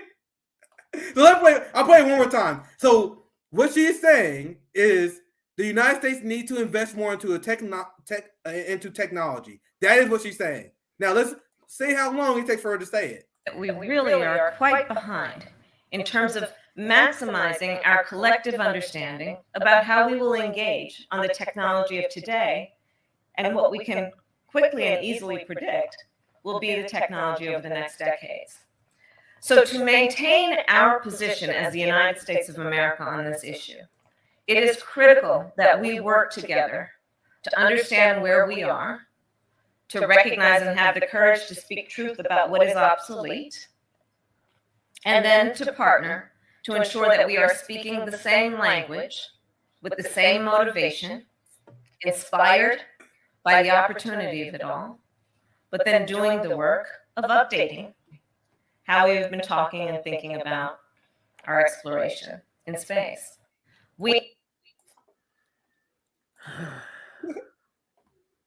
That's why that's our vice president. Most popular vice president of all time, guys. And the reason why I bring that up, because even if Joe Biden goes away, nothing changes. Because you're gonna have her, she's gonna come out here and just give these bullshit speeches, not making no sense. It's gonna be the same thing. That's why I'm like, I want Biden gone. And people are like, well, what about Kamala Harris? Nothing's gonna fucking change. Nothing's gonna change. You guys really think that Kamala Harris is gonna march in the White House and be like, hey, I'm gonna make some change. I'm gonna tell you guys what Biden more cops. No, she's not gonna change the goddamn thing. Nothing changes, guys. But anyway, now I got something to share. This is just new. This is hot off the press. It's hot off the press. Okay. Nina Turner is now has an announcement. Jesus fucking Christ. We forgot about this. We forgot about this. Now we could have did a different stream, but we'll just cut this segment up. Yeah, we just have fun. We just have fun. Fuck it. Yeah, we'll cut this segment. So I'll play the first video that shows, and this segment is Nina Turner is unbossed on TYT. Even if that is that even possible to be unbossed on TYT? Is it that possible? Let's listen to the announcement. And I'll say that after. All right, we have an announcement, an exciting announcement for you guys. There you go. Okay, Washington, buckle up, brace for impact. Here comes new TYT host, Nina Turner. I love the name of her show, Unbossed. Unbossed with Nina Turner. I love it. So she's gonna hold people accountable, like the rest of us. Doesn't care if you're a Republican or a Democrat. We're gonna hold you accountable no matter what. And it doesn't matter how much corporate media cries. The whole point of the show is she is unbossed. If you don't like it, that's a sad day for you. But guess what? Tons and tons of Americans love it. So Powerhouse coming here to do a daily. Hey, you want me to pause it? Okay. That's what I was just saying. You like a lot of Americans really they can't wait to Nina Turner to join TYT. Who is he talking about? Are you sure about that, sir? Are you sure So about okay, let's continue. This is hard for me to listen to. Show. So here's what you got to do, guys. By the way, of course, it's going to be on right after Indisputable with Dr. Rashad Ritchie, and it's going to be on at 4 p.m. Eastern, 1 p.m. Pacific. Okay, so check it out then. Go. They said, and the thing is, they're starting their show on October 17th. Dude, that's a long fucking time. Like, I know it takes a while to get like hype built for a show or whatever, but you're a giant network. Why it takes? Maybe she doesn't have time. Maybe she doesn't have time to do the stream until I don't know, but I mean, just the stuff how they're describing it is. But I'm suspect of the show. But go ahead. This is the least surprising development I've ever seen. So this is why. Remember when we said, and Jimmy played this part of the clip when we said, like, Nina already had an attack on Jimmy in the cup. She was ready because what the anti-black attack on Jimmy had nothing to do with the conversation, which was the heart of our criticism. That was the heart of Savage criticism. And anyone, like all the black leftists, like, bro, if you want to make an anti-black argument, stop making us look bad by saying stupid bullshit like that. Use a real argument. So she did that because she already had that ready. Maybe it was her audition. Maybe this is my question I want to put out on the table. Do you think what's the chicken before the egg? Do you think Unboss was immediately, because this is how it looks to me, especially considering it's not even launching until the 17th, considering that. But it could be two ways. That the Jimmy Dore thing happened and she got some backlash she didn't like, in particular from the Revolutionary Black Network, because that video that Jimmy put out with us, that shit is like doing fire. It has to be at least approaching 200,000, because yesterday I checked, it was at 150,000 K. So you think it's in response to that? So she's feeling, sort of attacked. She's feeling, RBN, they're coming. Okay, so I'm just gonna have to come out here and be in the same space that Jimmy Dore and RBN is in to combat what they're saying. Do you think that was it, or do you think this was already planned and that's why she did the whole Jimmy Dore call out thing? Go ahead. I actually disagree. I actually think it's something completely different, because think about Nina Turner and how she positioned her career, and this is why her actions don't make sense. Where she's still like tweeting happy birthday to Barack Obama, right? Tweeting about January 6th, going along with their stupid bullshit Trump derangement syndrome. She is performing for an audience that already hates her. The Hillary people hate her guts. I don't know if you guys know the origin of what they call donut Twitter, where it's been long. It's long since passed. But during 2016, when they didn't nominate Bernie Sanders, Nina Turner was about to speak, but then the liberals like, no, fuck you. You're not allowed to speak. And then instead of her giving a speech, they left donuts at her room. So then liberals made fun of her for that. So they started putting donuts in her profile, like, you went to the convention and you only got a donut. So literally for years, liberals hate Nina Turner and attack her all the time because of her attacks on Hillary. And when she said like even soft shit, like saying voting like Joe Biden, like in the bullshit. Well, how about not voting for Joe Biden at all? Like, there's nothing radical about her statement. In fact, she literally just endorsed Democrat in that statement that made them pissed off at her. So my point is, she burnt all the bridges that Liz Cheney will take advantage of. So she ran twice and she lost twice. She's not getting a lot unless they're not gonna offer her MSNBC position. They're not gonna offer her a lobbyist position because they hate her. She's outside the club. So the only options are what? Join TYT. Bro, so she earned the scorn of the left, the socialists, and the people that are left of the boutique left, and she earned the scorn of the liberal establishment. So she has nowhere else to go other than the TYT left, who still worship progressive politicians. This small bubble who becoming completely irrelevant. These people who still believe the squad and the Justice Democrats and Nina Turner speaking truth to power. That's the point. Yeah, they hate her no matter what. That's why what she did makes no sense. Running soft, abandoning the BDS movement, not marching for Medicare for all. It didn't matter what you did, Nina. They would have hated you either way. You sold out for literally I guess the TYT job. That's it. So you make a good point. The only thing I'm saying, the reason why she did this is because she had no other opportunities. And then when you said she needed a counter voice to us, that's just another positive. Like that's just something like, oh yeah, that's a side note on what you can do for us. Because I wonder. I hope she's not. Well, I'm not gonna say hope. I'm not gonna give it any description. I just wonder if she's gonna be providing a lot of content for us to have to cover. It's a day. Look at that daily live show. That's what I'm saying. Daily live show in this space. Can Nina Turner be like? I don't know if she can be in this space and have the success. She might do better than Anna. I don't know how people watch Anna. She's unbelievably boring, and she one of the people. Remember when I talk about how people openly admit they don't read? Like Anna will openly admit, like she's like, I don't study literature. I don't study economics. I don't read Marx. She's literally said once she's like, I don't read Marx, and she openly admit like she's like, yeah, I'm just a dummy who read news. So she might do better than her. I don't know, because I still don't understand how she's a thing. I still don't get it. Let me finish playing it. I think. Yeah, go ahead. Yeah. Oh, I wasn't even. Oh, yeah. We still gotta play this video. It's not even a picture. Okay. Indisputable with Dr. Rashad Ritchie, and it's going to be on at 4 p.m. Eastern, 1 p.m. Pacific.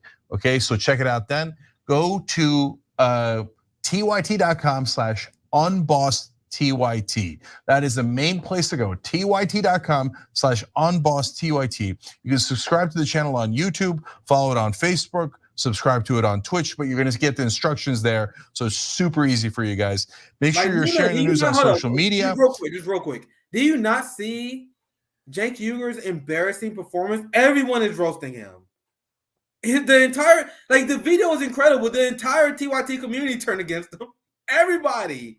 So you tell me, Nina Turner, this is what I almost went, when I first heard this, I almost went live again last night.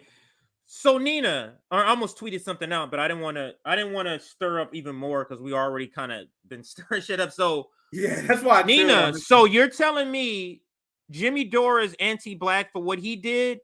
Have you seen the Breonna Joy Gray interview? Yeah, that's okay. Have you seen that? That's okay though, right? It's okay to treat a black woman like that. But Jimmy Dore is not anti-black. But the person who treated Breonna Joy Gray like that, you're going and signing a daily show now, giving them cover as, oh, he has a black, he has this, this black person, this black progressive on now. This is terrible to me. This is terrible. You didn't see what happened with Breonna Joy Gray? You're not going to have Cenk come out and say something about that? She did a tap dance for them. Yeah, we're gonna be all right. We're gonna be all right. Well, that should be our intro song. I got a video at the beginning and the every show. We're gonna be all right. I know y'all heard it right now. Y'all got and it's going up. But we gonna be all right. Guys, she tweeted that video out like it was a good thing. She's like, y'all gonna make. I know y'all struggling, but we're good. I know we lost this election. I took all y'all goddamn money. I took all your goddamn money. But anyway, sorry. I keep cutting it off. Let's play. It's 40 seconds. Let's see. Unbossed starts on October 17th. So we're getting the show ready now to launch then.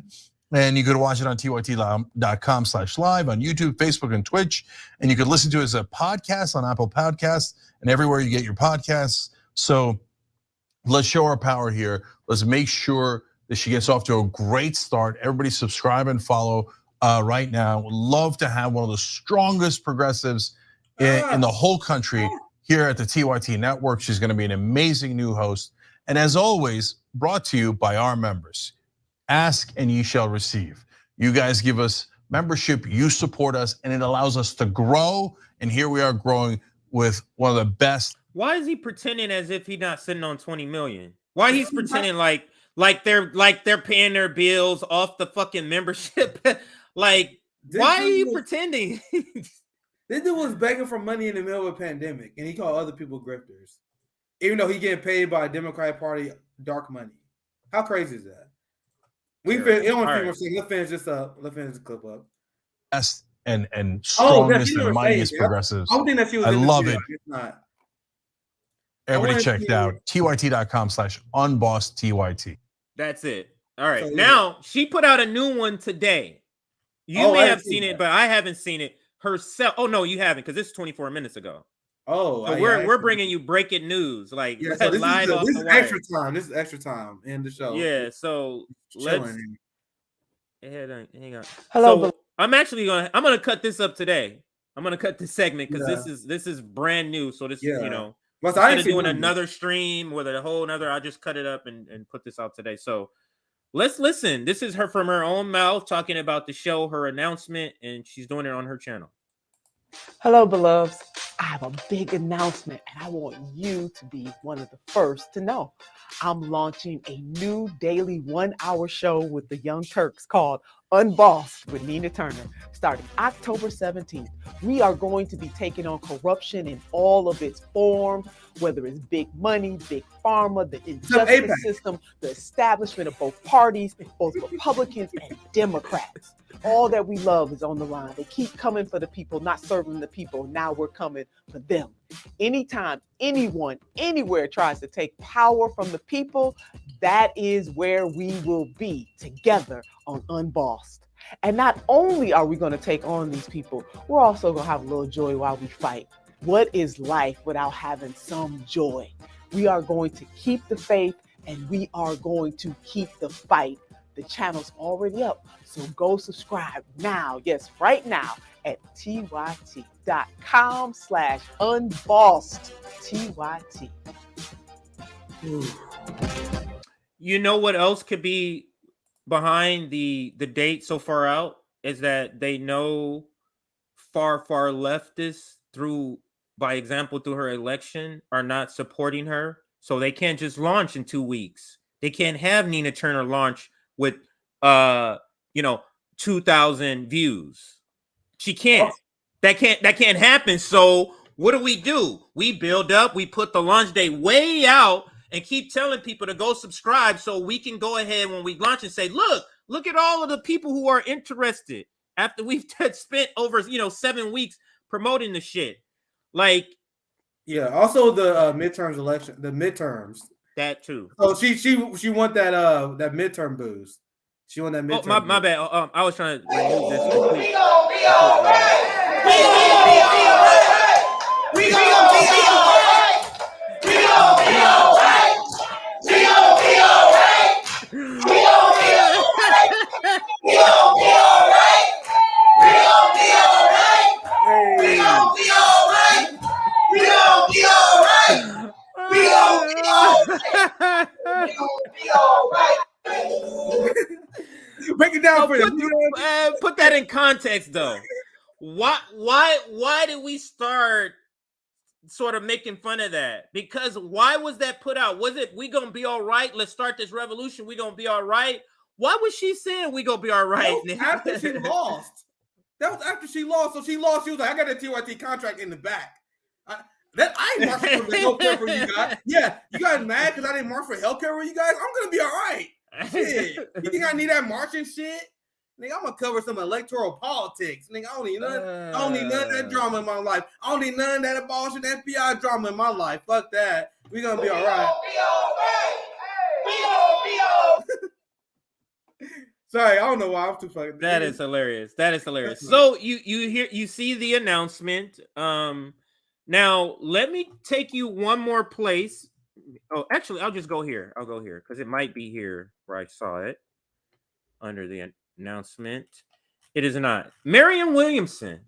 So the professional managerial class. That's all that needs to happen next. Right? Like David Sirota and Marianne Williamson. Give them shows on TYT and it's complete. Like Voltron has been formed. But she tweeted out about the show. So I wanted to say, so she said something like, wherever Nina goes, I go. Right here. Wherever Nina Turner goes, I go. It should be a comma right here. I go. Announcement premiere. Oh, that's the video we played.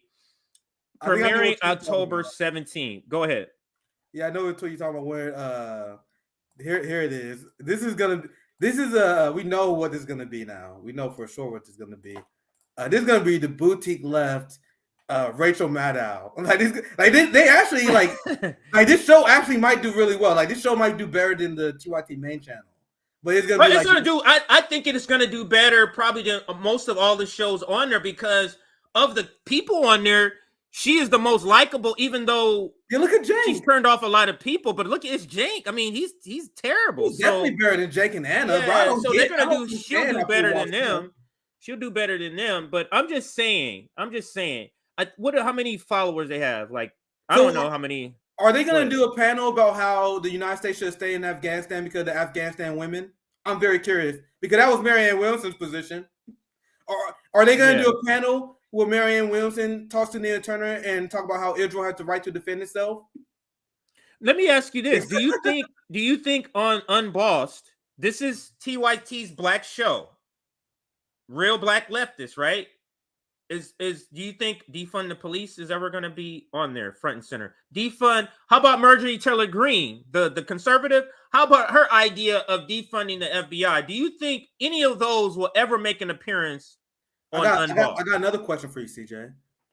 And I know they won't have RBN on. Like that's not. We shouldn't even ask that question. There's literally no way in hell that's going to happen.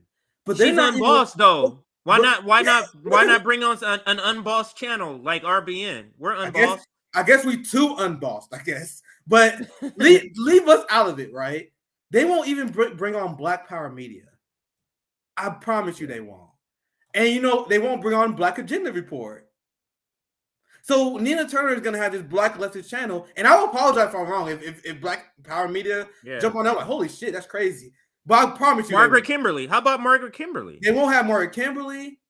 She's gonna be the black left channel, which is essentially gonna be a gatekeeper that let white progressives and boutique left think this is as far as black. Right. She's gonna exclude really everybody you see on the channel. Yeah. Unapologetic. You're not gonna see him on there. You're not gonna see Savvy Sav, JB. You're not gonna see any black person you ever seen associated with this channel. Not gonna be on there. I promise you. She's gonna have a panel with Ben Dixon. Talking about how Donald Trump is the worst thing that ever happened to the black community. Yeah. Like and you're gonna have white people who think that this is left. They're gonna I'm almost Malcolm X now. I watch Nina Turner's Unbossed. Shoot, I'm white, but I'm almost Malcolm X. I watch Nina Turner. Almost Malcolm X. That's exactly what's gonna happen. I just watched Nina Turner and Cori Bush and Charles Booker. They just had a round table. We just got some Malcolm X education. Yeah. Forget watching Malcolm. Don't study Malcolm X. Go study Unbossed. And Charles Booker. He has gotten worse and worse. First thing, when he ran, I didn't think he was a good progressive. I didn't think he was a strong progressive. I just didn't. He is getting worse and worse with what he's tweeting now. It's like he's doing this. He's tap dancing for come on, Massa, please give me something, please. Like that's basically what he's doing by these tweets, and it's disturbing and disgusting to watch. Yeah, you guys saw my last report. Charles Booker attacking Rand Paul from the right, and he does it over and over. You are running against a fucking economic right-wing libertarian. You can attack him on healthcare. His economic ideas are garbage. Think of all the things you can attack this dude on. And he keeps attacking him to the right. He quoted John McCain to attack Rand Paul. He said, the late great John McCain said Rand Paul is a Putin puppet. What? It's like, what is wrong with you people? What he's trying to get either an MSNBC spot or trying to get something. But hey, let me just cut in while you're finding that. Like this stream, join our Substack. We'll be ending the stream in a little bit, but join our Substack if you're looking to get notifications when we go live. Like this it was kind of impromptu. All this week has been a different schedule. Join our Substack so you can get those notifications and like this stream. Let's get our likes up to 400. Let's get our likes to 400. And go ahead, Nick. The senator from Kentucky is now working for Vladimir Putin, quoting Senator John McCain. Like, bro, attack him on his economic ideas, you unbelievable dipshit. Yeah, he's terrible. Here's another one. Here's the Ukraine. Here's the Ukraine tweet, which was unbelievable. You can attack him on everything you want. He attacks Rand Paul for opposing Ukraine aid. What we covered this, and I said, yo, Rand Paul is a clown, but he gets there's a few issues to get right every once in a while. The Ukraine aid was one of them. So Charles Booker took one of his only good issues. He's like, I'm gonna attack that one. Instead of the fact that he believed that homeless people should stay unhoused. He believed that we should die because you don't have enough money to pay for health care. He believed in insane shit. Let's analyze, because I want to take the opportunity to analyze the progressive strategy mindset and why it's going to equal moving to the right. Your strategy mindset is not to tick off the establishment too much. So what do you start to do? You start to vote for NATO. You start to find rationalizations for Ukraine. You start to vote for the increase in, because you're going like this. I don't want to trip them off, so I'll just pick a few things to really be left on. And you see how that does? And every generation, every Congress who keeps doing that, because you're trying to placate imperialists. You're trying to make imperialists happy. So you can't do all the things. This is why you have to ditch BDS and throw Palestinians under the bus. This is why you can't go hard at defund the police. It's because you're trying not to piss these people off. So what do you pick?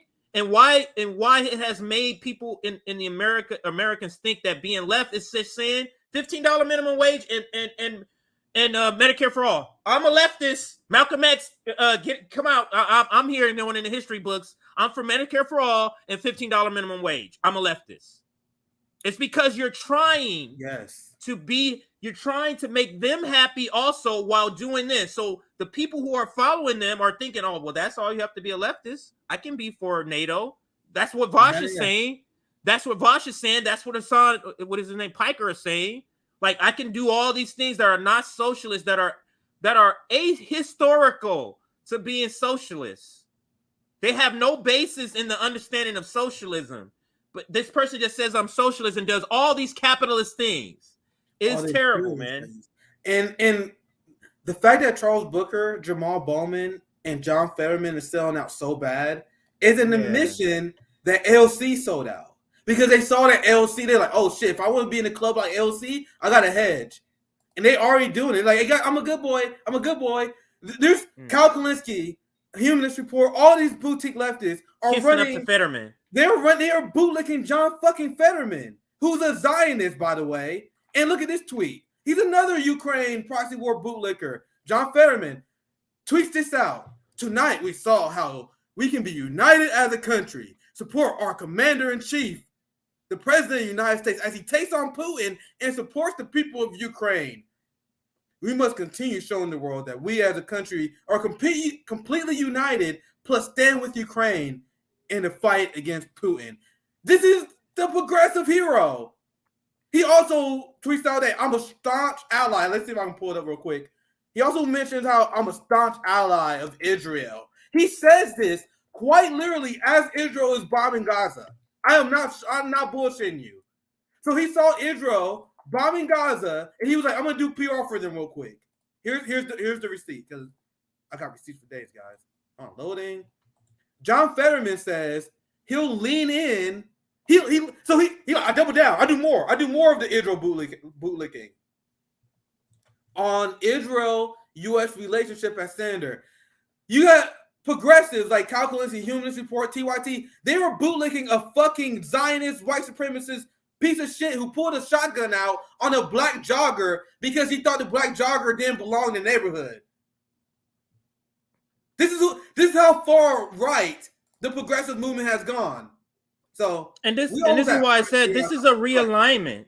This is a realignment of the American left. However weak it is, this is a realignment where you have radical left who like what we would fall under, a revolutionary or a new left is what I would call it, and then you have the old guard who aren't liking the tactics of the new people, who aren't liking the hardline stance against capitalism, against war. They're not liking that. But come on, guys, we got to have a little bit of imperialism because we're trying to team up with the imperialists. You see how it makes you have to be okay with some parts of imperialism because you're trying to join the team. There's no way to do both. There's no way to say I'm staunchly against imperialism and then say vote for me, I'm a Democrat. There's no way to do that. There's no way to do that. And it's sickening to see left media. Just think if RBN wasn't here, what's happening to left media? Just think if RBN wasn't here, Nick, and left media is saying John Fetterman is almost like Bernie Sanders. Like, are you serious? John Fetterman is terrible. And they're still saying it. They're still saying it. It's not, I know they've seen us say this, Nick. I know they've seen you talk about this in your tweet about John Fetterman. I know they've seen it. But they're still acting like this guy is just good, and he's not. The Overton window, it's like everybody has, you know how pallbearers have their hand on a side of the casket? It's like all of them, the casket is the Overton window. And you got Humanist Report on one end. You got, David Dole and the National, and you got TYT and Jank, and they're all saying, and you got Ro Khanna and the Justice Democrats all holding the Overton window and carrying it to the right. Why do you think the left is so weak, CJ? Kamu just said Black Power Media just started last year. Yeah. And that's the Comic us too. The Comic House is only like 2-3 years old, right? The Comic House like 3 years, yeah. Like the new left media ecosphere is still relatively new. These fucking boutique lectures like James Yuger, fucking Humanist Report, Mike Figueredo, David Doe, these people who dominated left ecospace for literally a decade now, at least. Yes. TYT even longer. So they had a monopoly telling workers absolute bullshit for years. So we still small, we're growing, but I'm glad that we install revolutionary discipline people, that people say they are more interested in mutual aid now. They're not voting for the politicians no more. They're not falling for John Fetterman. I saw people say Crystal Ball too. Yeah, breaking points, running point for John Fetterman all the time. And that's all you need to know. Why is everyone going around this motherfucker? What's going on here? So anyway, we had a perfect 3 hours. You have anything else, CJ? This is this is a great way to end it. That's all I got. We're gonna cut these up. So give us some time. Today's stream and yesterday's stream, we're gonna cut these up into segments. I'll create some graphics. I'll get with you, Nick, to find out which ones you're gonna cut up so I can make the graphic for it. But this is all I got. So we can end it here. Make sure you like our stream. We're almost to 21,000. Like the Jimmy Dore video got us like 200 subscribers like overnight. Yeah, the algorithm is against us, so like shout out help a lot. Like that shit helps. Yeah, these things help us. So share this and shout us out. Go ahead, Nick. Remember our goal. Let me put the banner on. I think I got it.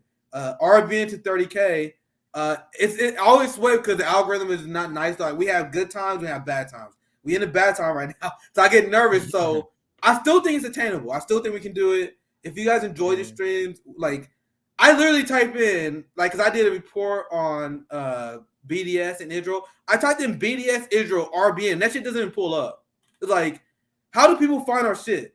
Like, it's almost impossible to people find our shit. It's almost impossible. That's why we grow because you guys share. Like, I see you guys tweet. I retweet when you guys share it when I see it.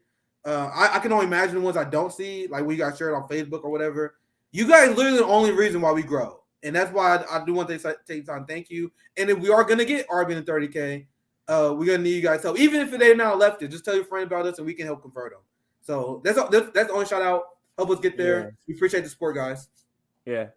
All right. So I think we're going to end it there. I don't have a historical video set up, so we're just going to end the stream. I don't have the time to go look for it. I got to get out of here. Yeah, we had a long stream, so we'll cut this up. We'll get this out, spread it out over a couple of days, and cut this up and get this to everybody. But thank you for joining us on the Nick and CJ show. We're going to be signing off. So, Nick, anything else? That's all I have. Have a good one.